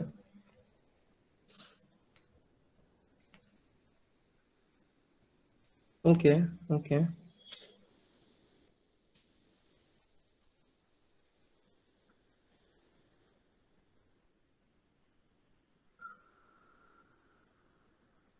Right. I think these are potentially two answers I'll require to talk about how you rebut a particular idea, and I think I can take more answers as they come along. But I'll these two answers will suffice for now. Right. If you read carefully what Arpita talks about, Arpita's idea in this, if I have to, okay, so this is very important. As soon as you read something, it's very important that over a time you learn how to recognize what's the idea of that particular thing which is being said. So if I look at what is being talked about, Arpita's idea is how this is going to lead to a situation where there is going to be greater economic prosperity in these countries through XYZ things. These XYZ things are basically Arpita analyzing how this leads to a more economically prosperous country. So that's the idea, that's the analysis. If I talk about Vrinda's answer, Vrinda's idea is that it's going to lead to creation of a more competitive economic region with fair competition. Uh, and everything else is an analysis of that. The uh, it will and this is, I think this is an impact, this is not an. So Vrinda, I think what is missing in your answer is that your idea is there, that this leads to this scenario, you have the impact there, that this is going to go ahead, and the impact is that it's protecting consumers from exploitation, but there's no analysis to that idea. I don't know why this is going to lead to a fair competition, and that's something that I would have pointed out if you were on proposition and I was on opposition. But here's me dealing with your ideas respectively. I'll not talk about the analysis or evidence here at any point. The thing that I'll point out with respect to Arpita's idea is, A, if your idea is that mandating business through ASEAN is going to lead to a fair economic scenario, or like a prosperous economic scenario, my question is whether this is exclusively the only way to go ahead and do this, and if yes, why? Because if economic prosperity is the idea of your argument, you haven't told me why mandating all trade through ASEAN is the exclusive way to go ahead and go about this international trade or go about economic prosperity. Because on opposition, I have 10 harms which I have with this particular idea. At this point in time, when I have 10 harms with respect to this particular move, but your benefit which you're talking about is inexclusive. Again, guys, people, please note, inexclusive means true on both sides, false on both sides, something which happens symmetrically on both sides. That's what's called inexclusive. Therefore, what I'm saying here is that, Arpita, your idea of the benefit that you're pushing for through this model is something which is inexclusive, which can also happen in a world where trade doesn't happen necessarily within ASEAN, but within, like, through bilateral trade relations, through multilateral trade relations, through United Nations, etc. There are already existing corporations and stuff. So your benefit A is inexclusive, and therefore your idea doesn't stand, because you haven't told me why this is the exclusive way to go about when there is no exclusive benefit but multiple harms which are exclusive to this particular move. With respect to Vrinda's idea then, which is like it leads to formation of a competitive economic region, my response to this would be that that not necessarily, because there are internal power dynamics within the ASEAN which are extremely skewed towards particular nations and against particular nations, which means that if all trade is to happen within ASEAN and no country can go ahead and trade with other areas or within those areas without the consent of ASEAN, the more powerful countries within ASEAN are always going to go ahead and be more likely to achieve those benefits. This is again something that I've also mentioned here. The idea of equitable bargaining chip can be called out by highlighting skewed power dynamics within ASEAN. I think this is an extremely, I think this would have been my response to your idea that this is somehow going to go ahead and bring about certain amount of fairness and equity. So basically what I did here is tell you as to how you respond to a particular idea. The reason as to why I think, and I have written that idea is the, when you respond to idea or when you rebut an idea, that's the most fatal blow, because that's absolutely not something which the opposition can recover from. Because if say I if I choose on a comparative to say respond to a particular piece of evidence, if I say that no, ASEAN is not going to be great because you know what, European Union is a particular example where countries were not happy, etc., that's me dealing with evidence of this particular scenario. If that's what something that I'm doing on opposition, instead of attacking the idea on proposition, in the next speech they can come up and say, but sure, theek hai, European Union mein nahi chala, koi baat nahi. You have collectives like NAFTA in America, you have collectives like, you have economic regions within Europe, apart from you have Europe, you have economic regions and custom unions within Europe apart from European Union, which have worked out really great within the United Kingdom. For example, you have the transatlantic economic corridor, which is also been really favorable and really great. And therefore, if on opposition I choose to deal with the evidence part of it, it's very likely that in the very next speech you'll come with 10 more examples to support your claim and dismiss my claim. Then proposition is able to delegitimize my evidence वाला rebuttal by pointing out that अरे ये तो unlikely है, ये तो exception है, 10 और examples मैं बता देता हूँ जहाँ पे this has worked out. So that's why evidence is like a very surface level rebuttal for you to adopt. Is it important? Sure. If you have something, if you already have rebutted the idea and you also want to go ahead and rebut the evidence, sure, go ahead. But as I said, rebutting the evidence is not enough in itself. Okay? This again is why I think that even if analysis and idea ka importance is interchangeable, analysis is less important idea with respect to rebuttals. Because if the idea on proposition is that it's gonna go ahead and lead to a fairer outcome, a fairer scenario, and I say that no, but your analysis that you have mentioned is not necessarily true. So Prime Minister goes ahead and says, what? Right. Arpita, for example, is the Prime Minister who has gone ahead and said that this is going to lead to an economically prosperous scenario. On leader of opposition, I go ahead and say that no, but your analysis is not sufficient. You haven't told me how this economic prosperity is going to come about. Therefore, I am unlikely to buy your idea. In DPM, it's very easy for the next speaker, the DPM, to come up and say that, okay, sure, you don't buy this analysis. This is the second layer of analysis that we have, deal with this. So what you have done here is that even if you are correct in pointing out that there is a lack of analysis in PM, you still haven't been able to deliver that fatal blow, because all that you have done is question the analysis and the propensity of actualization of that idea, which means that in the subsequent speeches, the next speaker still has the ability to recover because they can come up with a new piece of analysis. Unless that was their only piece of analysis, then great, amazing. But the DPM in most cases will always have new pieces of analysis which they can present. If at all you just say कि अरे analysis काफी नहीं था sure ठीक है ये ले लो, and stuff like that, which means that even if very little, there is still some form of recovery which the DPM can do. But let's, for example, say that in the first speech, Arpita says this thing, and in leader of opposition, I have said that, but that's a problem because it's not the exclusive way to go about it. Then in DPM, it's very difficult for them to recover.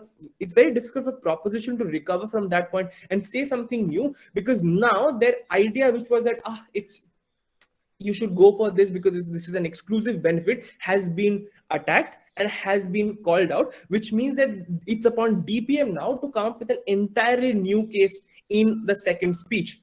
This is called the most fatal blow, because now the burden on DPM is to do something, is to prepare an entire new case in their speech. And this is also, let's assume they're successful in doing that, they're always going to be penalized for it, because in debating terminology, this is something called as a case shift, which means that in the first speech you had an idea that I want to go from A to B, but in your second speech you're saying that no, I don't want to go from A to B, I want to go from A to A dash. You have shifted your stance from first to second speech. You have shown inconsistency. You have shown case shift, because of which you're going to be penalized. Therefore, you have forced penalization upon the other team when you went ahead and called out their idea. Attack idea, that's the most fatal blow. Then attack analysis, that's okay, that's great, but they'll but also be ready for the kind of response that is still gonna come, because there's still some scope of recovery. Then go ahead and, if you think, deal with evidence, because if you only choose to deal with evidence, you haven't done any harm to their case. Their analysis, their idea still stands true, and that is enough for them to win that piece of debate. Okay, I'll just see what else I have. Right, I don't have much left anyway. I shouldn't take more than half an hour at max. Right? Advait says that, adding to Arpita's argument, we also need to see the sensitivity of the location where these countries are located. That is South China Sea. Yeah, correct. I think that's something which gets included in your analysis as to how you think that South China Sea plays an important role in this particular debate. I don't think that this can be a particular idea, but I'm not sure as to what you're hinting at here. But again, you can analyze it further to explain what you're talking about. Arpita, yeah, sure, trade can still exist without ASEAN, but what our argument here focuses on is the network that ASEAN provides the countries with. I mean, I think if that's the idea, then on opposition, I would point out that at a point in time, ASEAN is a collective, regardless of trade mandatorily happening through ASEAN.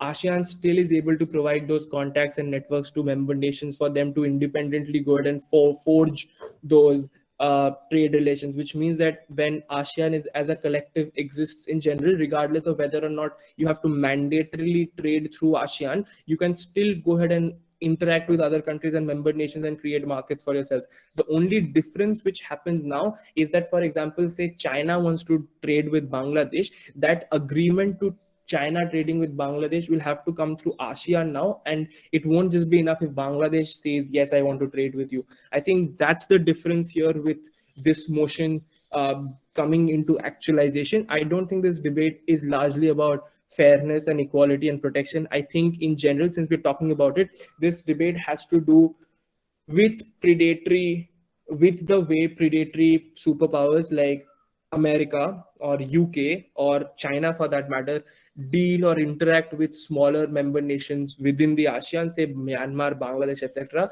And the correct line of argumentation or proposition would be that when these countries are left by themselves to deal with these bigger superpowers, they don't have enough bargaining power, and therefore they are likely to end up with really unfavorable trade deals, which are more favorable for these bigger countries but really bad for these smaller countries. For example, the port which was created in Sri Lanka, even if China created that port for Sri Lanka and that can be used by Sri Lanka, China owns that port for the next 100 years, which means that that's a really unfavorable deal for Sri Lanka, even if with respect to money, it's a decent deal. I think that's what proposition needs to argue in this debate. I think even if that is what proposition argues, the fact that you take away the individual autonomy of member nations to choose what they prioritize is the major opposition in the major line of argumentation that opposition would adopt in this debate, which means that even if Bangladesh wants to go ahead and deprioritize long-term control for the sake of more money and more infrastructure, that's completely up to them to decide. It's nobody else's concern or no one else's place to have a say in it. If they want to be exploited by China, their call. We shouldn't infringe upon that autonomy. So I think that's what the debate would be with respect to that particular motion. Let's look at the other motion. This house regrets the concept of muse in art forms. Ashan did not offer guest mention. Yeah, correct. Right. I want you people to give me some argument in favor of the motion. This house regrets the concept of muse in art forms. Pratyush एक बार muse का meaning बता दो लोगों को. Okay, I am correct. Not sure if people will know. Right, right. A muse is basically an inspiration in an art form. An art form can be a piece of poetry, can be a song, can be a dance, can be a poem, can be a story, can be a film, etc. etc. Is basically the inspiration on the basis of which you create a piece of art. And again, art not only being restricted to drawing, but in general, everything that comes under the purview of creative art. Basically, if I'm writing I'm writing screenplay of a film based on my admiration for Akshat, then Akshat is the muse for my piece of art in that regard. This house regrets the concept of muse in art forms. It's here, I have underlined it as well. Yeah, so not necessarily personifying. I mean, it's a person at the end of the day. It can be inanimate objects as well, but they're more likely to be real people. For example, I'll give you an example, right? So, mm, William Wordsworth is supposed to have written a lot of stories and poems in the loving, fond memory of his lover. So, in all those poems, his lover becomes the muse or the inspiration in in that respect. So basically, your muse is the inspiration for whom you create a piece of art, whom you dedicate your piece of art to, who inspires you to create that piece of art is basically what or who your muse is. I'll give you more examples of muses. Wait a second.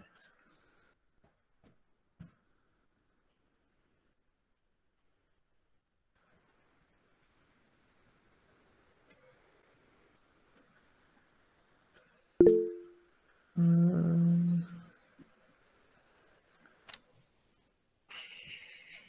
Shakespeare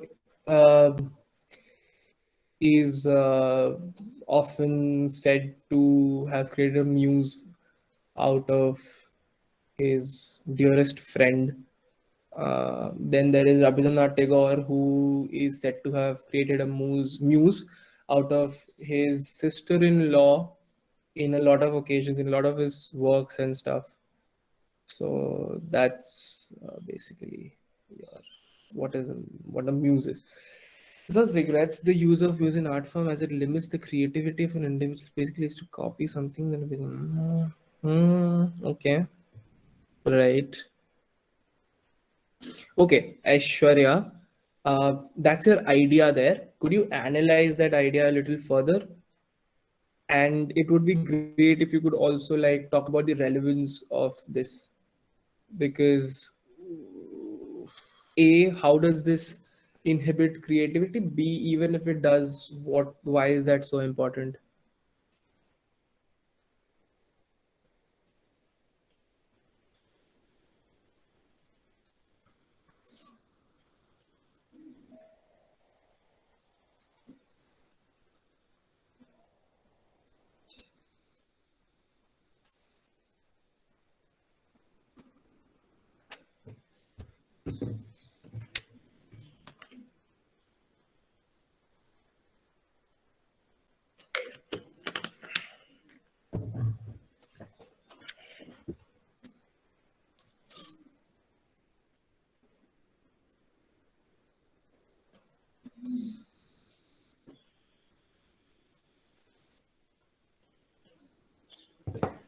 Okay, I'm assuming that there are no more answers because किसी ने chat में बोला नहीं है. In case you guys are, you people are typing those answers out and it's taking you time to do that. Right. Great. The main problem with the muse is that when we idealize person in the art, people tend to ignore the creativity and hard work of the artist and the glory of the person who has been personified. Okay. Uh, Okay, okay. One argument could be that the concept of muse in art limits the validity and the context of the art to a much more individualistic sense as it based on art's personal experience. Right. Right, right. Okay. Okay.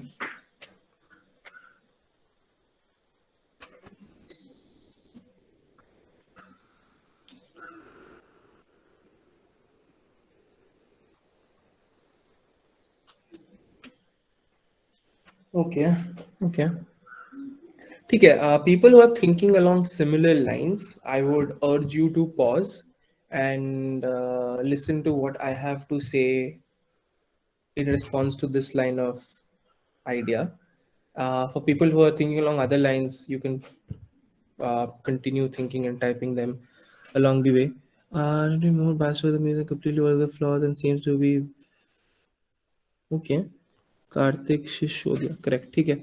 Anyway, I think the answer which I'll start with Krishna's answer, right? Aishwarya's answer. Aishwarya says that it regrets the use of muse in art forms because it limits the creativity of an individual. Individual, it basically leads to copying something with a bit of change and present it. Okay.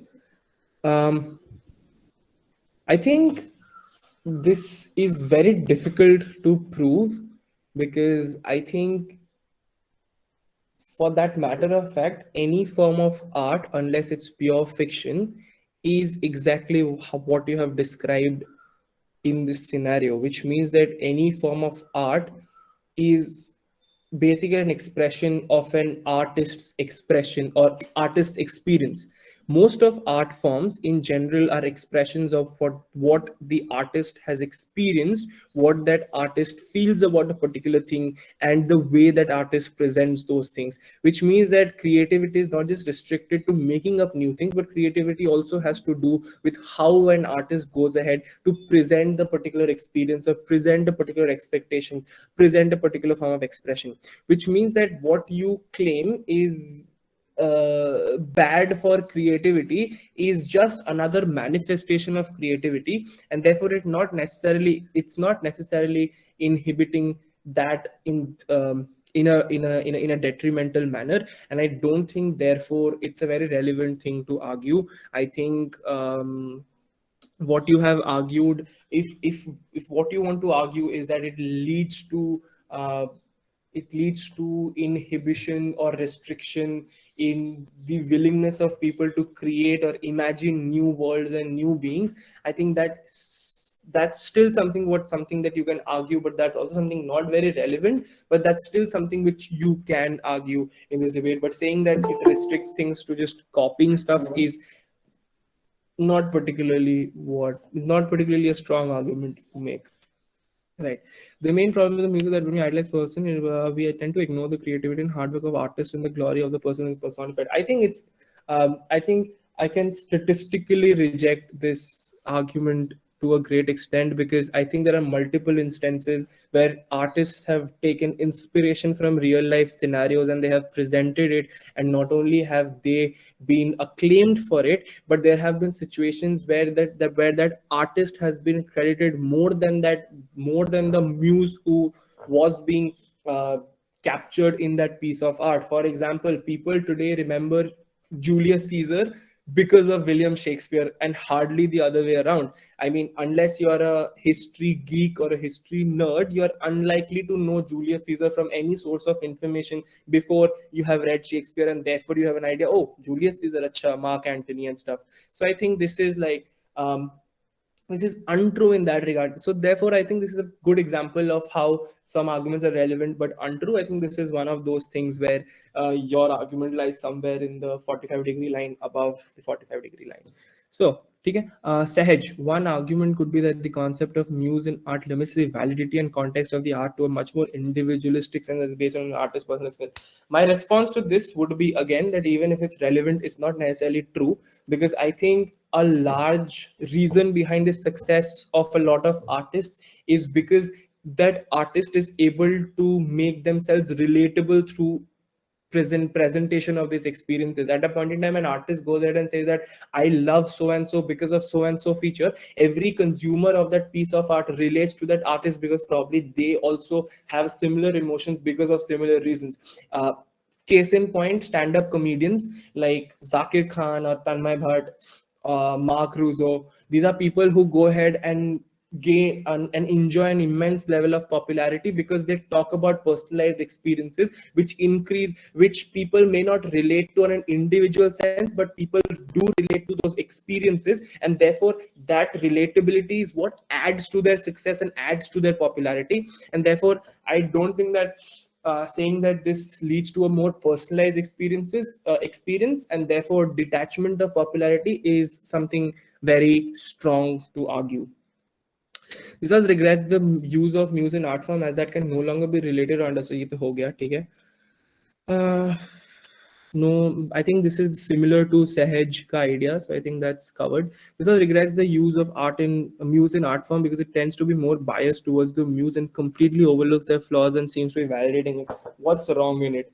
I mean, I'm not sure why that's relevant. Even if that's true, I don't know why that's relevant because, for example, if the muse in my story or my film is my city Calcutta, and if I'm choosing to glorify it and overlooking its flaws, and because this piece of art is an ode to Calcutta, even if I'm choosing to overlook its flaws, I don't know why that's wrong or why that's bad. Why is that bad to go ahead and glorify Kolkata if I want to pay a tribute to my home city?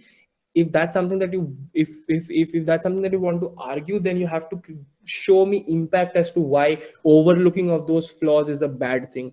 Because if you want to say things like, oh, the point at which you overlook these flaws, people are gonna be less vocal about those flaws and those flaws are not going to be repealed, my answer would be that no one consumes art to go ahead and change things. This which means that regardless of whether I'm criticizing Calcutta or not, political activists, political supporters, political participants, political parties are all gonna go ahead and discuss those things. So therefore, it really doesn't matter if I talk about those things in my literary medium or artistic medium in that sense, right? Okay, this also regrets the use of art form, muse in art forms, as it doesn't justify all aspects of the person or concept acting as a muse, but only acts as an extension of a singular aspect. I'm really sorry, I don't know what this means. Uh, doesn't justify all aspects of the person or concept acting as a mute, but only as an extension single aspect. I think this is okay. I think this is in essence similar to what Karthik says, because this is also like you are focusing on one particular thing over the other. I think that's also fine. If I love an individual for or a city or an inanimate object for one particular thing, and that's exactly what I want to focus my work on, I don't know why that's bad. I'll tell you this, however, this is on the way to the correct argument. I think this, as I said, it's on the way to the correct argument, but this is not the way that argument looks like. So think more about why focusing on certain things can lead to a bad outcome and what that bad outcome is. I think that's your answer for the correct argument. This also regrets the concept of muse in art form, that's personal experience in art, and thus its bias is inherent and could influence the people at large in a large different manner. Just give me a second. Right, this is Pratham, and this is Arnav. Right. Okay. This also regards the concept of muse in art form. Muse is often used to discover an inspiration or influence behind the artwork. Either the person, either the accomplishment of the art is ignored.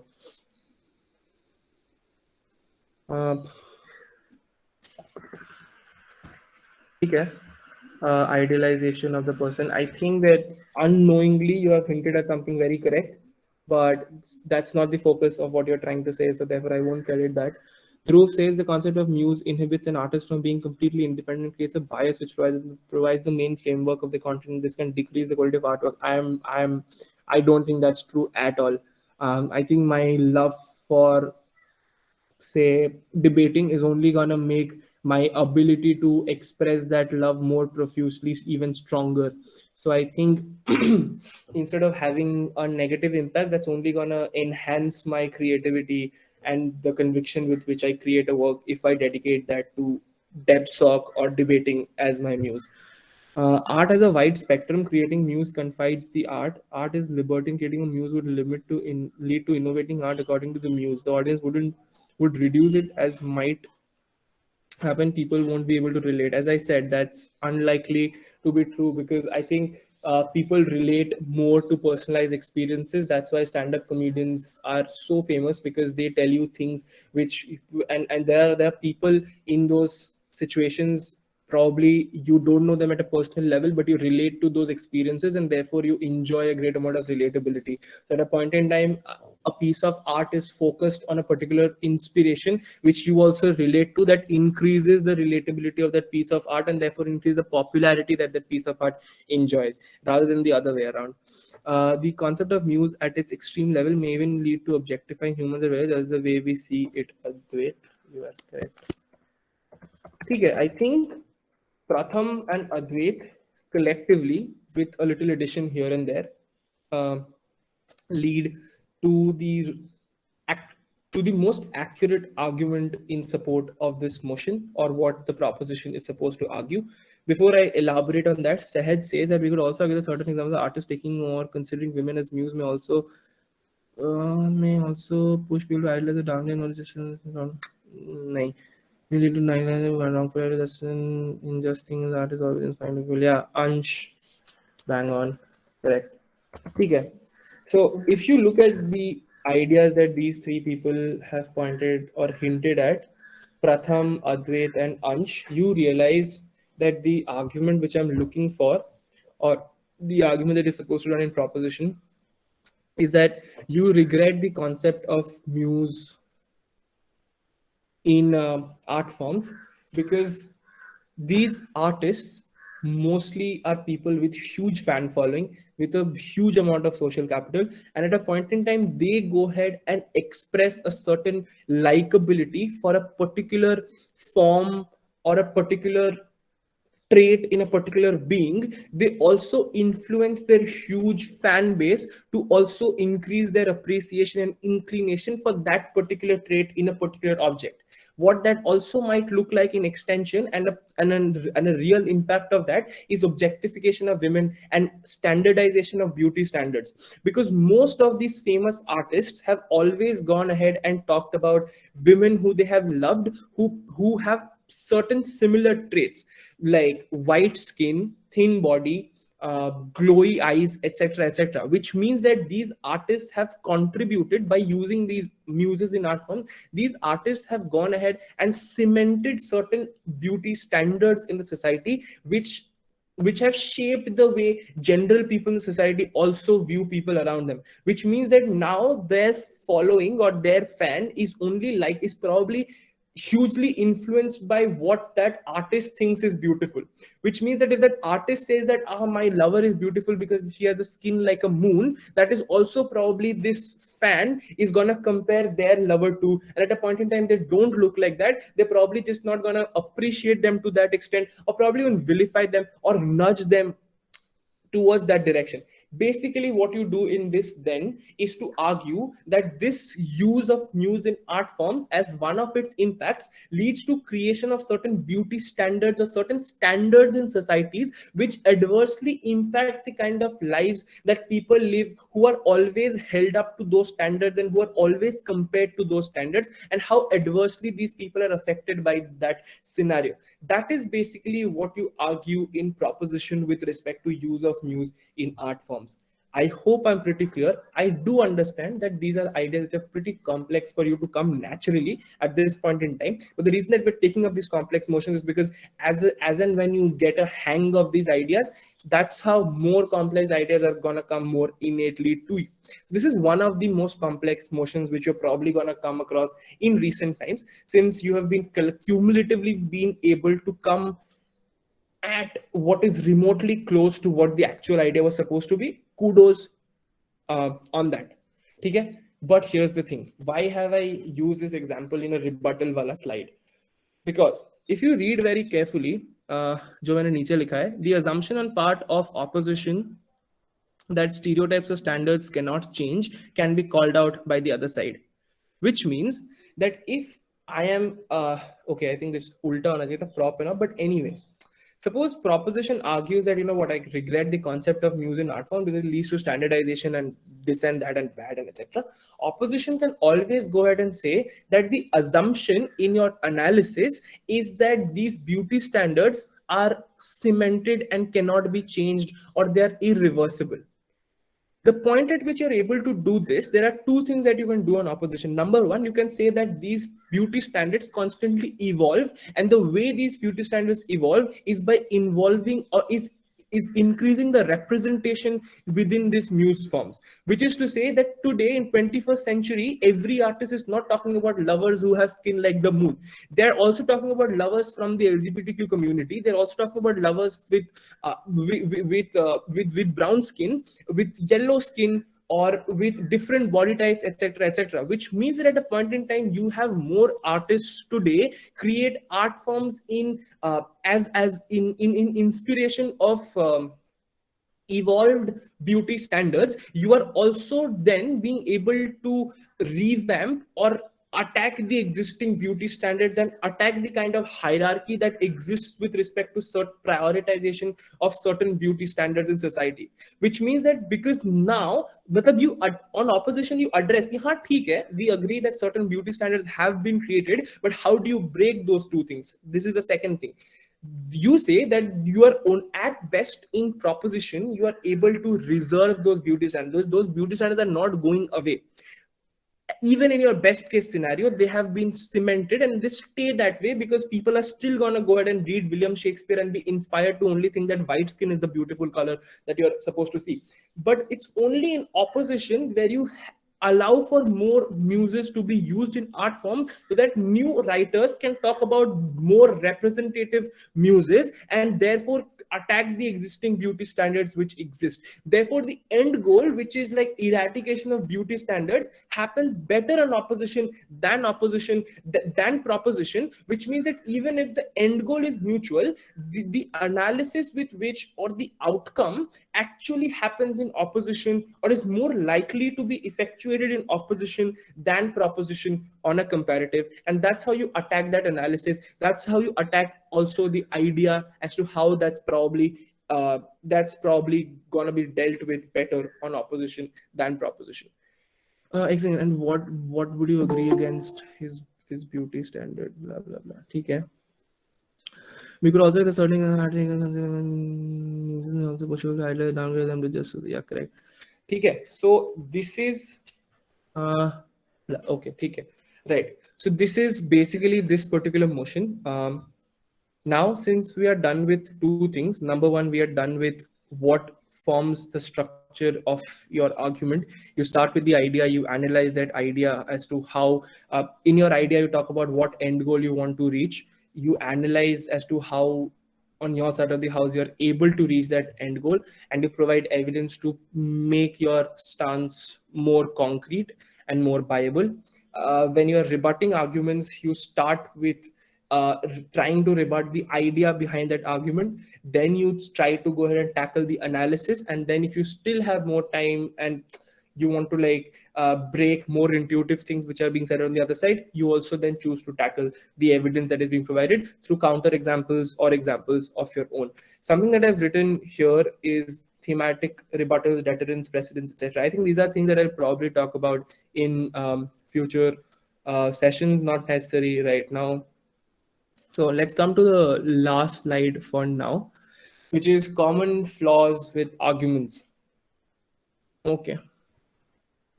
Okay. Just give me a second.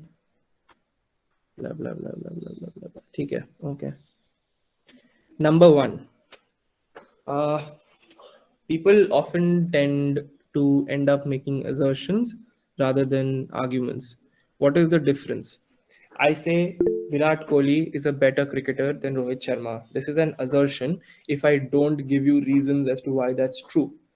My assertion becomes my argument with analysis when I go ahead and say that, look, Virat Kohli is probably a better batsman than Rohit Sharma because his statistical records are this.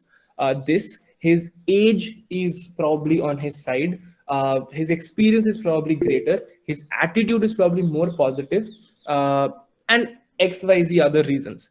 When I provide these reasons to the claim that I'm making, then my assertion becomes my argument, which is to say that assertion plus analysis is argument. Assertion, which is your argument without analysis, absolutely has no values. Assertions are absolutely pointless and valueless and have no utility whatsoever in a debate. At any point in time, if you make a claim, you have to analyze it to its fullest extent.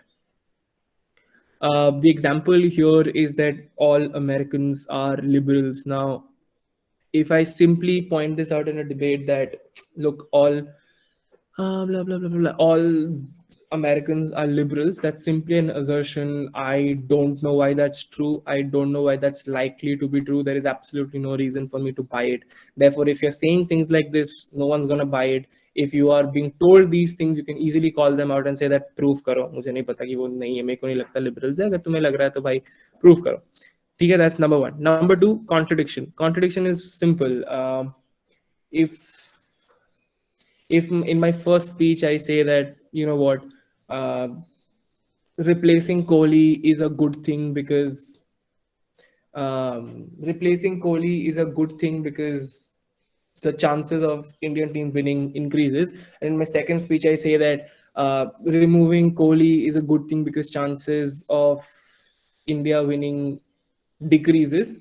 Then that's a contradiction. I don't think that I need to explain it any further. I think these are basically, you know what a contradiction is. A leads to B, but second, may I say that no, A doesn't lead to B. That's your contradiction there. Thirdly, casual causation. That's basically your faulty or incomplete analysis. For example, this house will tax Zara for flouting environmental laws. I'll pause for 5 minutes. I want you to tell me what do you think is the proposition for this motion? What do you think proposition is going to argue? This house will tax Zara for flouting environmental laws. For those who don't know, Zara is a fast fashion brand which is very popular in today's day and age.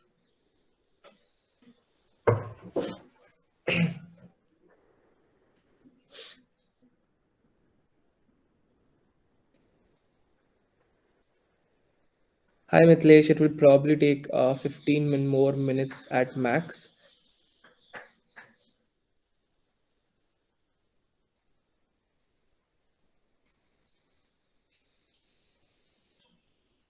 Mithilesh, I'd love to see an answer from you as to why would you tag Zara for flouting environmental laws?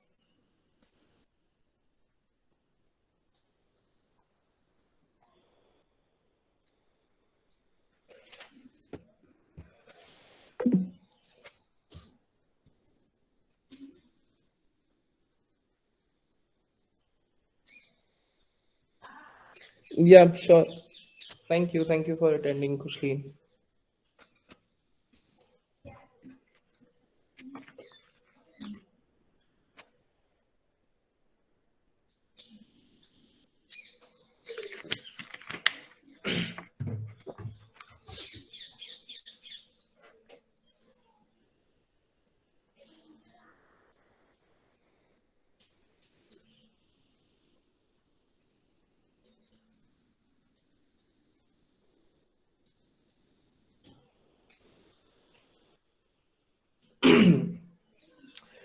Zara shows its. Yeah. If you have classes, you might as well leave. Thank you. Zara shows its hypocrisy by, first of all, by creating an imaginary world where staying in trend through clothes is a big thing, thereby leading people to buy more and more from them. Advait, even if this is true, I don't know whether it is. Even if that's true, how is this relevant to the motion? The motion is about environmental laws and whether they should be taxed for flouting them. I don't know why this argument is relevant at that point.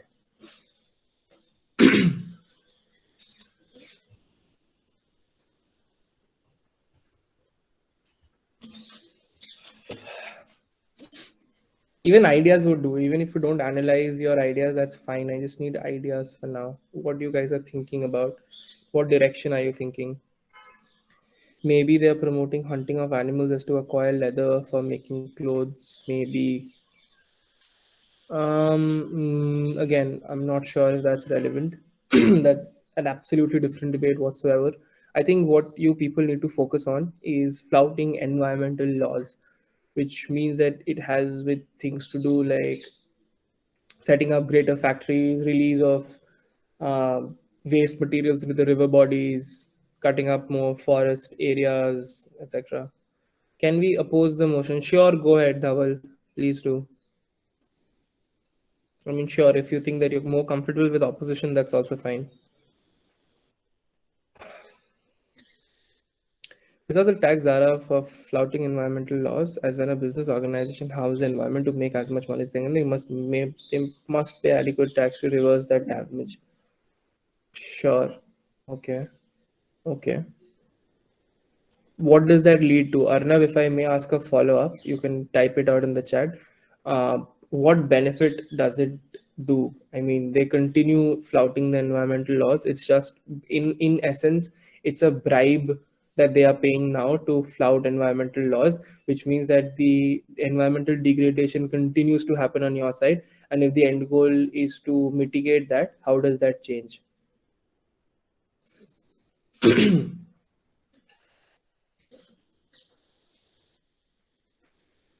जवाब दो दोस्तों, ये क्या हो गया?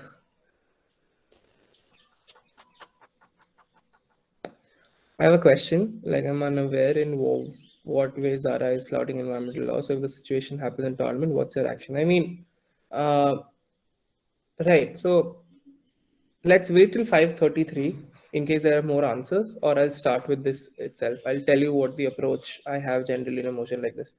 Zara is a fashion industry giant and it contributes a great deal towards greenhouse gas emissions through various production activities. Taxing Zara may act as an incentive Zara to find alternative method of production. Correct. Correct. Correct. This house will tax Zara as it produces huge number of garments using a lot of limited nothing. Right. Regard to flouting environmental laws meant to factor in the damage that the company's production makes in process to earn more revenue. Therefore, it only makes sense to increase taxing, which eventually will affect the revenue. Correct. Correct. Correct.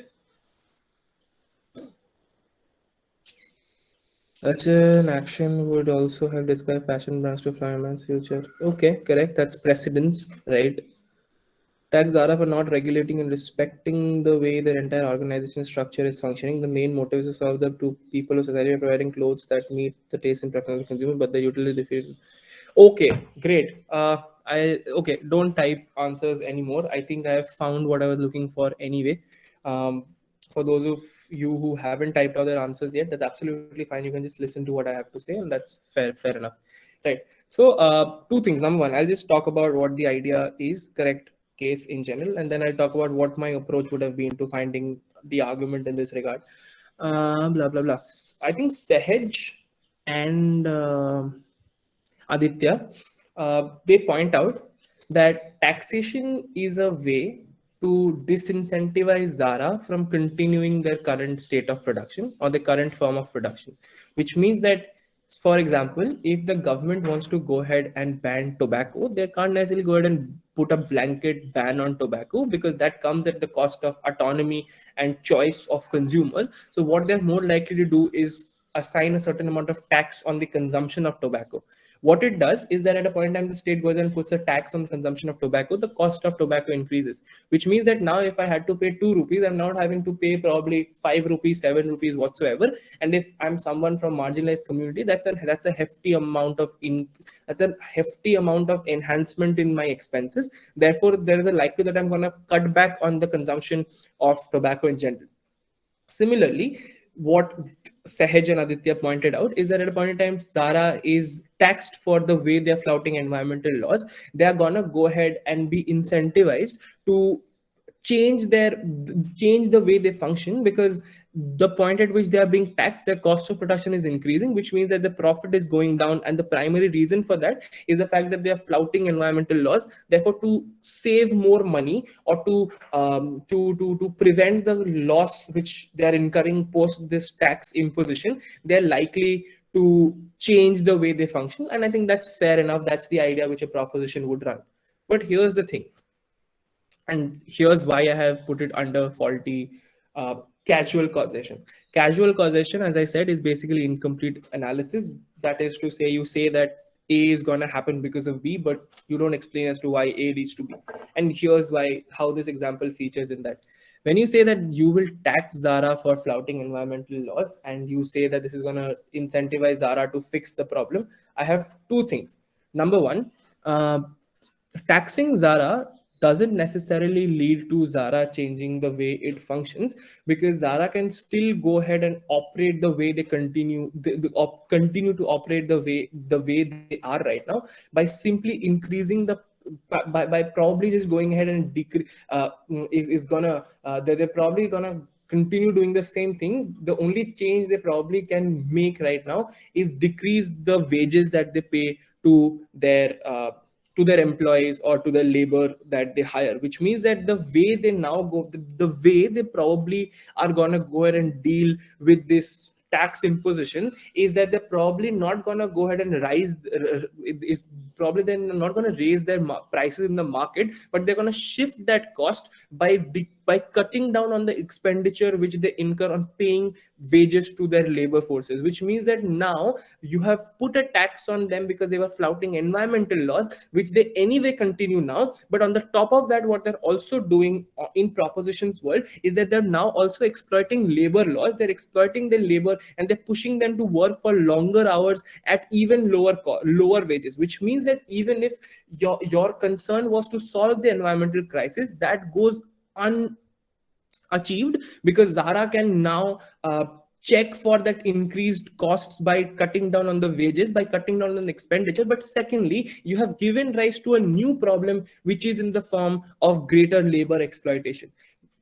Therefore, the point that I'm trying to make is that opposition in this debate can easily point out why propositions analysis is faulty, because they directly assume that the response of Zara is gonna be to go ahead and change the way they function. They don't take into consideration a more likely scenario within which they're simply gonna go ahead and cut down on their expenditure by cutting down on the wage payment and the labor conditions in which the labor works.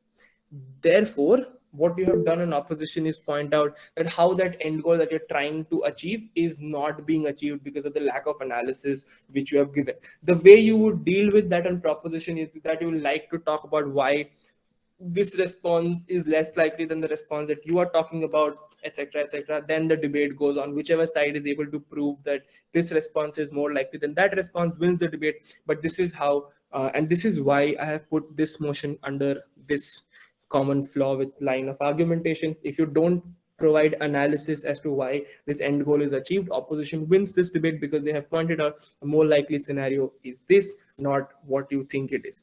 Correct? Okay. Next again. But then by exploiting labor laws, the company's public reputation is surely affected. Absolutely correct. But look at it this way. You don't know what happens in factories in Bangladesh. Till a point in time, it's a company which doesn't have enough social capital, and some media house reports it. At a point in time, you're talking about a fashion giant like Zara, which has huge amount of social capital and control over media, and the privacy with which the workers work in their factories. It's very unlikely that such piece of information is ever going to be leaked out of their offices. Number one. Number two, you also need to take into account that companies like Zara have their operations situated in places where people are willing to work at lower wages, because that's such a dire scenario for them. Which means that even if today you go ahead and say that, even if you today expose Zara for going ahead and exploiting labor, they are likely to bring out three representatives from the labor unions in those regions who will go ahead and speak in favor of Zara, because they don't want to lose out on the employment which Zara gives to them. Therefore, the likelihood of debate, because exactly correct. So that's what jo Akshat ne bola, that's what happens. The control that these fashion houses have are going to make it extremely difficult for such piece of information to ever come out in the open, and therefore have the kind of impact they're talking about. It's an absolutely correct way to think along. It's an absolutely correct line of argumentation to adopt on government by pointing this out. But I think this is one of the ways in which opposition might react if this is being pointed out by proposition.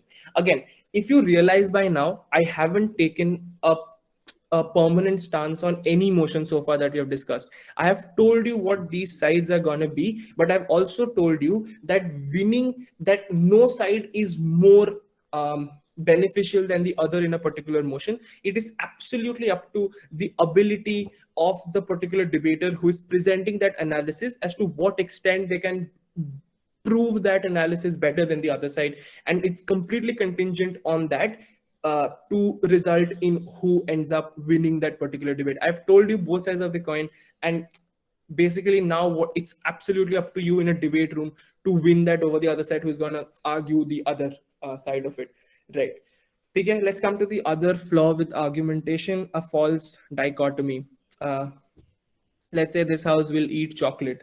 If I am on proposition and I say that, you know what, I'll eat chocolate because XYZ, blah blah blah blah blah, and on opposition I say that, you know what, I'm not gonna eat chocolate because I want to eat vanilla, on proposition I'll be like, bro, you can eat both. That's absolutely no dichotomy there. Don't try to create one, right? This is exactly what a binary is called. A binary is an A and B. If at all there is a binary in this debate, it will be crystal clear in a particular motion. If there exists a binary between two things, then you are expected that proposition take one stance, opposition takes one stance. But in this particular motion, this house will eat chocolate, it's absolutely intolerable for opposition to argue that I won't eat chocolate because I want to eat uh, vanilla, unless opposition says that, you know what, there is a limited budget constraint and I need to prioritize vanilla, therefore I won't prioritize chocolate and whatnot. Then that still makes sense. But without that budget constraint wala thing, if you simply said no, I'll eat vanilla and therefore I'll not eat chocolate, redundant, absolutely makes no sense. Okay, so that's your false dichotomy wala idea. And lastly, straw man. Your straw man is basically your response to made up arguments. For example, if on opposition I just make up arguments on behalf of proposition and start rebutting them, then that's basically straw manning. This means it's basically responding to arguments that haven't been made. It's an extremely unethical practice to observe in a debate room. You should never do this. A, it's very easy to catch both by the other side and the adjudicator. Okay, Dhaval, bye. A, it's very easy to catch, but B, also it's simply you're wasting time, because there are always going to be more important things to focus on in the debate. You're eating up on your time to focus on those things. At a point in time, you are focusing on made up things. Right. I think that's pretty much it from my end. Um, yeah. Take a second. I'll just go through each slide again. We talked about what constitutes an argument, idea, analysis, evidence. We talked about the coordinate system between relevance and truth. We talked about what is more important to rebut, in what order. Idea, attacking the idea leaves no scope for recovery. Rebutting only evidence makes no sense. Um, then we talked about what are the common flaws with arguments. We talked about how assertions are valueless. We talked about why contradictions are rubbish and they're absolutely redundant. We talked about how casual causation can be pointed out and how that's gonna affect your chances of winning a particular debate. We talked about what is a false dichotomy and how to deal with that. And we also talked about what is straw manning, and why or why not that's a good practice to observe. Right. I think we can take questions for 5 more minutes if there are any. Otherwise, I think we can call it a day, unless Akshat, you have something to say.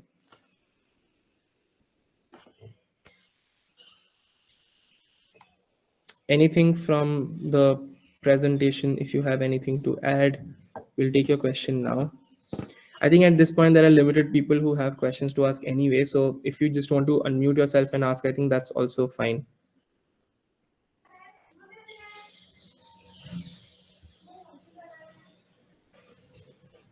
Hi, I had a question. Hello, hi. Yeah, so my question is related to the mock. So in Right. the mock, like motion was that this house regrets that people are inherently good. So Mm-hmm. in that, did the binary exist, or was like what Akshat said that that there is a spectrum? Correct. Because the examples which you gave, so in those examples it was clear, but in the mock I'm not so sure if a binary did or if it didn't exist. Okay. Correct. Thank you for asking that. I wanted to talk about that anyway. So there are, so a binary is A or B, right? Now it's very important to notice that, or ask yourself what do you think, or where do you think a binary exists, or with respect to what a binary exists. I think in that particular mock, till the end of the mock, both sides were completely on two different tangents with respect to they talking about whether this debate is a binary or not. Proposition pointed out that this debate is not a binary between inherent goodness and inherent badness, which is absolutely bang on. This debate wasn't a binary between inherent goodness and inherent badness, which means that proposition didn't have to defend a world that people are inherently bad. So with respect to inherent goodness versus inherent badness, there was no binary whatsoever in that debate. But on the other hand, what we were talking about with respect to binary was with respect to you taking a stance versus you taking no stance. In that regard, you taking that stance was you taking the stance that people are inherently good, while on proposition they were saying that we won't take a stance at all. So with respect to taking a stance, there did exist a binary between both sides where proposition chose didn't want to take a stance, or they had to defend a world where they aren't taking any stance whatsoever. They're absolutely value neutral. People अच्छे हो, people बुरे हो, हमें फर्क नहीं पड़ता. But बस हम ये propagate नहीं कर रहे कि people are inherently good. While on the other side, opposition is saying that, you know what, we are taking a stance that people are inherently good. So with respect to taking a stance, there was a binary. Taking a stance versus taking no stance. With respect to goodness, there was no binary. Proposition didn't have to defend that this house believes that people are inherently bad. I hope that's sort of. Yeah, that cleared it. Thank you so much. Thank you. Great. Anyone else? अच्छा Pratyush, you were talking about that thing starting में जो आपने बोला था last में, याद दिलाना, democracy versus lottery system. Yeah. I think मैंने वो cover कर दिया था. I think what I basically अच्छा wanted to say. Okay, ठीक है, but ठीक है, since you bring that up, here's the thing, right? A lot of motions will be concerned about the difference between an elected representative and a representative who is either chosen by lottery or someone who's chosen by a test of merit, etc., which means that probably there will be one world.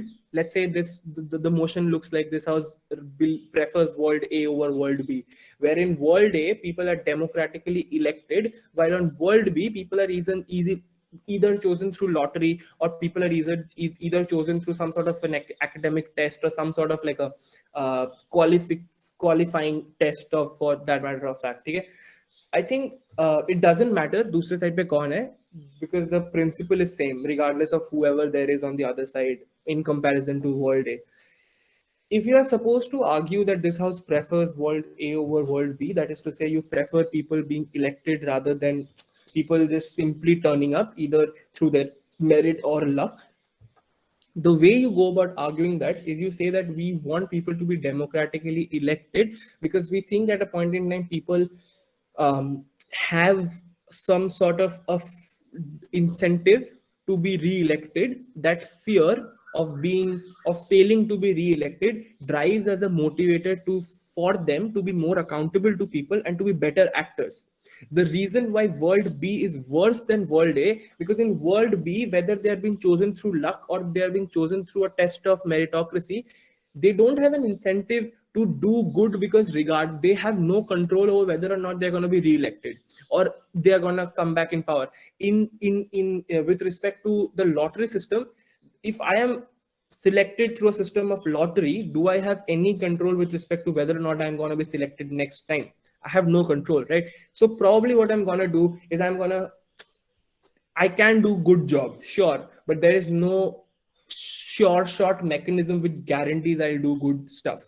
I can also end up doing really bad stuff and collecting a lot of bribe and stuff, because it's highly unlikely that I'll probably select it. I don't know whether I'll be selected next for a next term or not. But compare that to a democracy where you know that you can only assure you being re-elected if you do good stuff, which means that less corruption, more development, etc. And therefore there is a mechanism which ensures that I'm a good actor. Say uh, the test of meritocracy versus democracy, even there, if I know that I am qualified enough to be reselected for a new term, I'm not really bothered by whether or not I do good stuff for the people, because regardless of whether or not I do good stuff for the people, I'm going to be reselected anyway. Therefore, even within them, the decisions that I make are not completely guaranteed to be in public interest. They might not be in public interest, and because people have no say in my selection, I really don't care about people. I might not. There is no mechanism which ensures that I do. But again, comparing that to a democracy, the only way I can do good stuff in principle, or the only way I know that there is some shot of me being re-elected, is only if I do good stuff, and therefore there is a mechanism which ensures that I'm more accountable and a more useful actor. So I think the reason that I wanted to talk about this is because this is something that you'll come across in many debates, where you'll be said, where you'll be asked to take a stance between democracy and lottery. You'll be asked to take a stance between democracy and meritocracy, like technocrats ka rule and stuff. In that regard, this becomes very interesting and very important.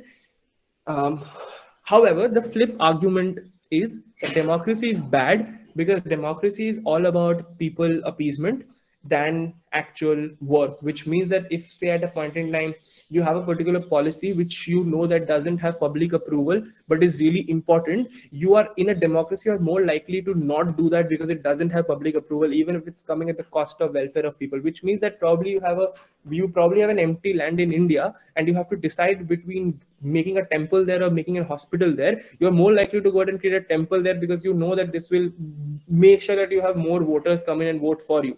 Which means that in a democracy, you are more likely to avoid creation of a hospital, because public appeasement takes priority. On a comparative, when you have technocrats making those decisions, they are more likely to not give a shit about public appeasement and therefore work for public development, probably because they also have things like reputation and stuff to care about, and therefore they are likely to go ahead and create hospitals rather than this thing. So yeah, technocrats are technical experts. So basically, these are again two sides of the debate. If you are supporting democracy, this is what you argue. If you're supporting technocrats or lottery, this is what you argue. And then you clash with respect to your understanding of where this debate was. This is the extent of the prior knowledge that we can provide you with. Beyond this, it's up to you how you develop your analytical skills, how you develop your ideating skills and stuff. But this is the basic framework which we would want you to have. Right. If there are no questions anymore, I think we can call off this meeting. Akshat.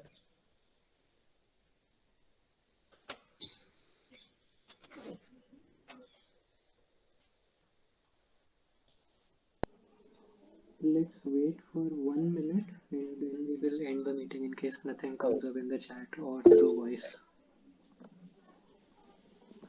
Okay, how do we go about if we have no little clue about the topic? I think even if you don't have any clue about the topic, there are certain ideas which are very common to the motions that you come across in debate rooms. For example, the ASEAN motion, right? When I came across this motion, I think this was Gambit SRCC Freshers Tournament 2019. We had absolutely no idea as to, with respect to specifications of ASEAN. All we knew that ASEAN was a collective of Southeast Asian countries. We had absolutely no idea with respect to the details within those countries.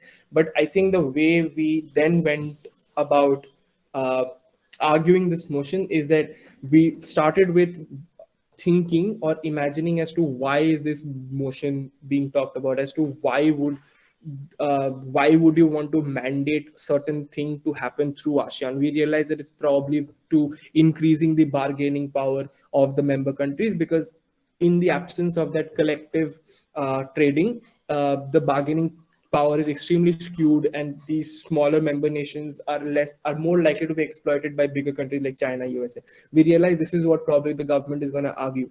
Then we went about, acha theek hai, if that's what they are going to argue, what should we argue? We had no idea about the specification, as I said, but we had this particular idea that if this is a group, and this, since this is not a homogeneous group, there are bound to be differences with respect to the powers that they enjoy, which means that there is bound to be some skewed power dynamics within these respective countries, which means that there is bound to be some situations where where countries in the lower half of the pyramid are gonna be are gonna be left worse off, because the benefits which are accrued to ASEAN will mostly be concentrated in the top 1%, and they won't be percolated in the pyramid, which means that if Bangladesh would have been directly able to interact with China, they probably would have been able to strike a better deal than the one they're able to create if they're made to deal with China through ASEAN, because then all the member nations of ASEAN get benefits, and the by the time those benefits percolate to Bangladesh, they are lost in significance. They are not as much as they probably could have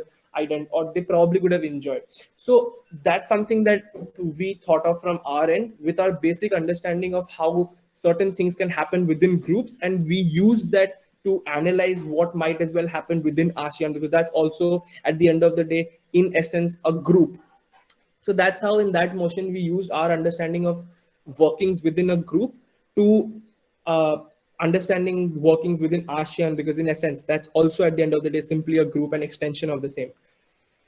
Secondly, as I said, we thought of what could be the potential outcome or impact of such suffocation or such restriction on autonomy. We thought that's back in 2019 European Union got division, the Brexit which was happening, that was very recent and fresh. So we realized that a primary reason for Brexit to happen was because UK felt that they were not being able to reap the benefits of European trade relations with different countries. There were a lot of restrictions on UK with respect to the trade relation that they were able to make because of them being a part of European Union. They felt that their trade potential was not being fulfilled. Therefore, they chose to move out of it.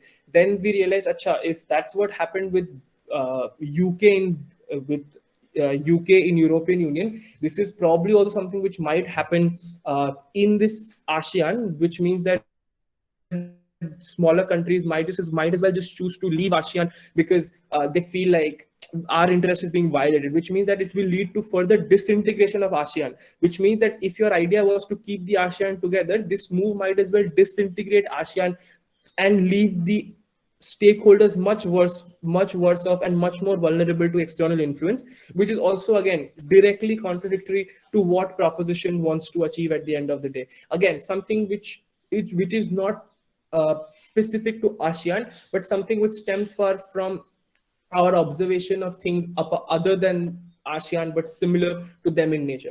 I think this is just an example. Similar to this scenario, there are going to be many scenarios where you don't have specific knowledge of a particular area, but you can always draw analogies as to, अच्छा यहाँ पे ये होता है तो वहाँ पे वो होता होगा. Like, for example, when Akshat and I were debating the political consultancy wala motion at SRCC this year, we had no idea as to कि होता होगा या नहीं होता होगा, but we have this basic idea कि अगर एक market है and वहाँ पे someone is providing the services and वो जो supplier है service का वो कम है than the buyer, the service is gonna be sold to the most uh, to the richest buyer, because सबसे ज्यादा ऑक्शन हो रहा है सर्विस का, किसको मिलेगा, सबसे ज्यादा बिड करेगा उस सर्विस के लिए. We use the same logic here and we extended that and said कि अच्छा ठीक है, अगर पॉलिटिकल सर्विसेज बुरा है, बिकॉज अगर पॉलिटिकल सर्विस कोई मार्केट में देने जा रहा है, then it's likely to be bought off by the richer parties और the richer wealthier political parties. And that's how we linked these two things and we bridge the gap between our general understanding of something very common and something very specific. I think that's how you go about these things, where you don't have particular idea, but you have ideas which are similar or can be fitted into the scheme of things which you are supposed to debate in. Harsh, I hope I was able to answer that question. Okay, correct. Anything else, anyone?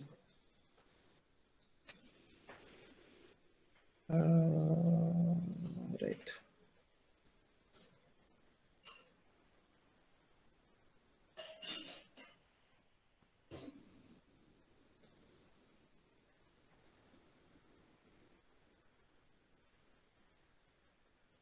Anshaz asked, so who won that mock according to you guys? I don't think we have we are on the same page with respect to that either. I think there's still a split, and that's absolutely fine. In debate rooms, you'll realize that most of the debates end up in splits, and best of the debates end up with divided houses, where best of the adjudicators have a difference in opinion with respect to who won a particular debate.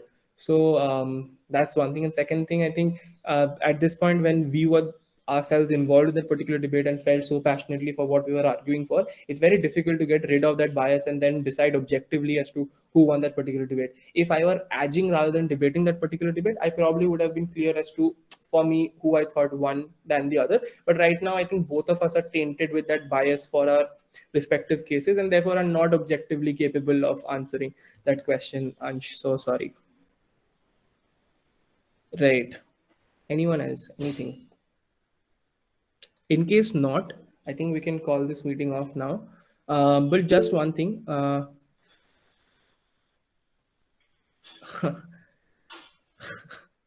Akshat will take that anyway.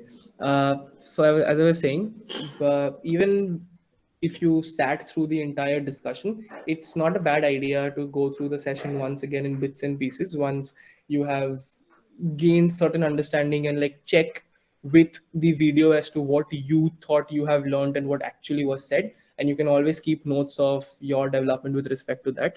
Also, I think there is also a recording of this session that happened last year on YouTube. In case you want to go ahead and check if there is some difference with respect to that, you can also do that. You can just simply Google search English debate anxiety Shaheed Bhagat Singh, and this session should, with my name, should prop up there. You can also find this session there.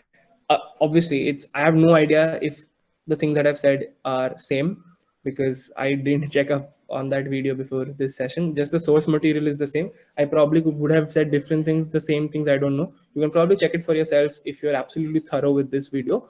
But I would suggest that first you go through this video once again when you're relaxing or have some free time. ठीक है, great. Um, huh. Two things to say. One regarding the popular vote wala question and one regarding rewatching sessions. Popular vote by देखो, it doesn't really matter at this point because sure we have like I don't know जितने भी members हैं, a lot of members have responded to the form. Decisions होगा obviously one side got more votes than the other.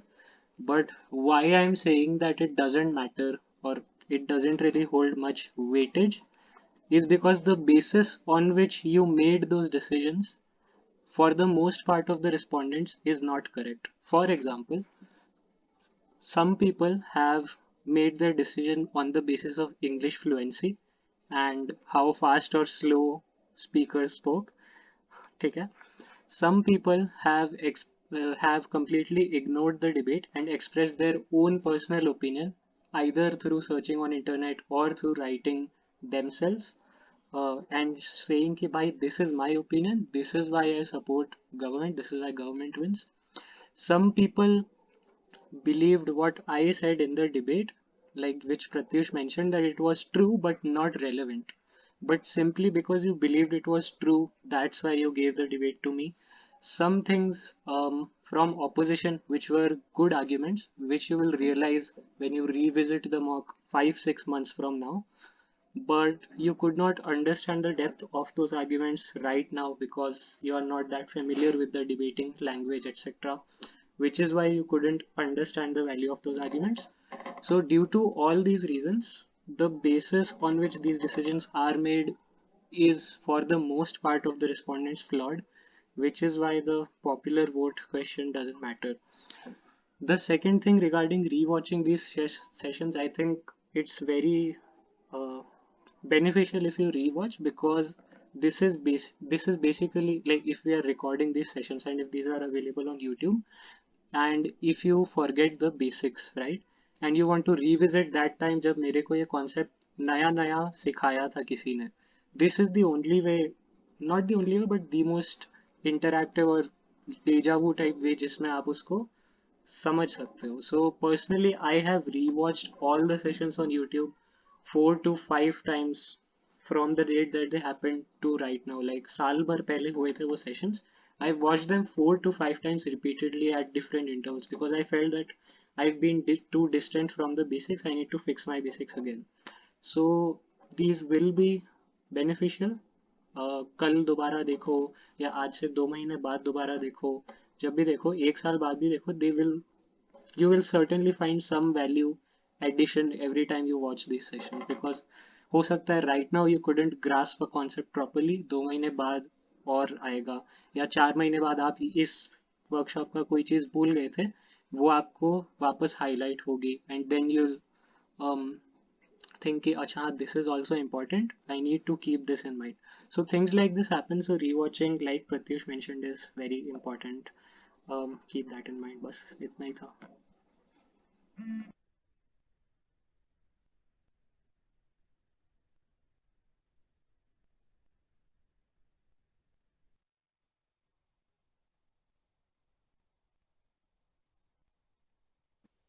I think there is hardly you can do anything about it. I think debating as a sport functions on goodwill or the assumption of goodwill, because you don't have qualified people sitting there judging you, unlike conventional debates.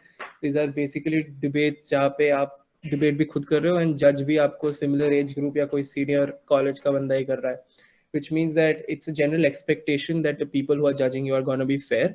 And it's also likely that they're going to be fair because there are a lot of consequences and a lot of things, checks and balance mechanism which ensure that the edges are fair and keep their biases aside, because there is, you'll be told about these things, but as a part of the process, the adjudicators not only give out their verdicts, but they're also supposed to justify their verdict in front of the teams, which means that while they're delivering their adjudication, their feedback in general, you can always tell if their bias has affected their decision beyond what has happened in the debate. And at that point in time, the tournaments give you the ability to mark them accordingly, and you can always express that in your marking, and you can always mention it in the form we circulated, where you can mention that according to you, that bias had a role to play in the decision which was made. And there are n number of other mechanisms also which ensure that that individual keeps their bias in check.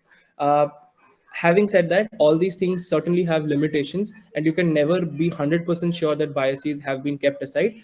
But from your end, there's nothing that you can do about it. All that you can do is try your best to argue in favor of what you are arguing to the fullest extent and hope for the best.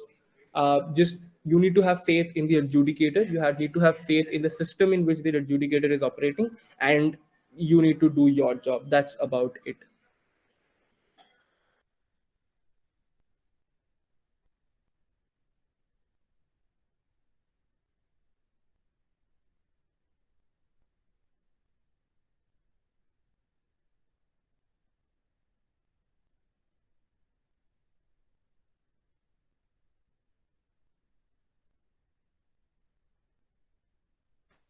चले फिर अक्षत. चलो. Chalo, bye everyone. I'll end this meeting now. Great. Thank Thank you. you. You're welcome. Bye bye.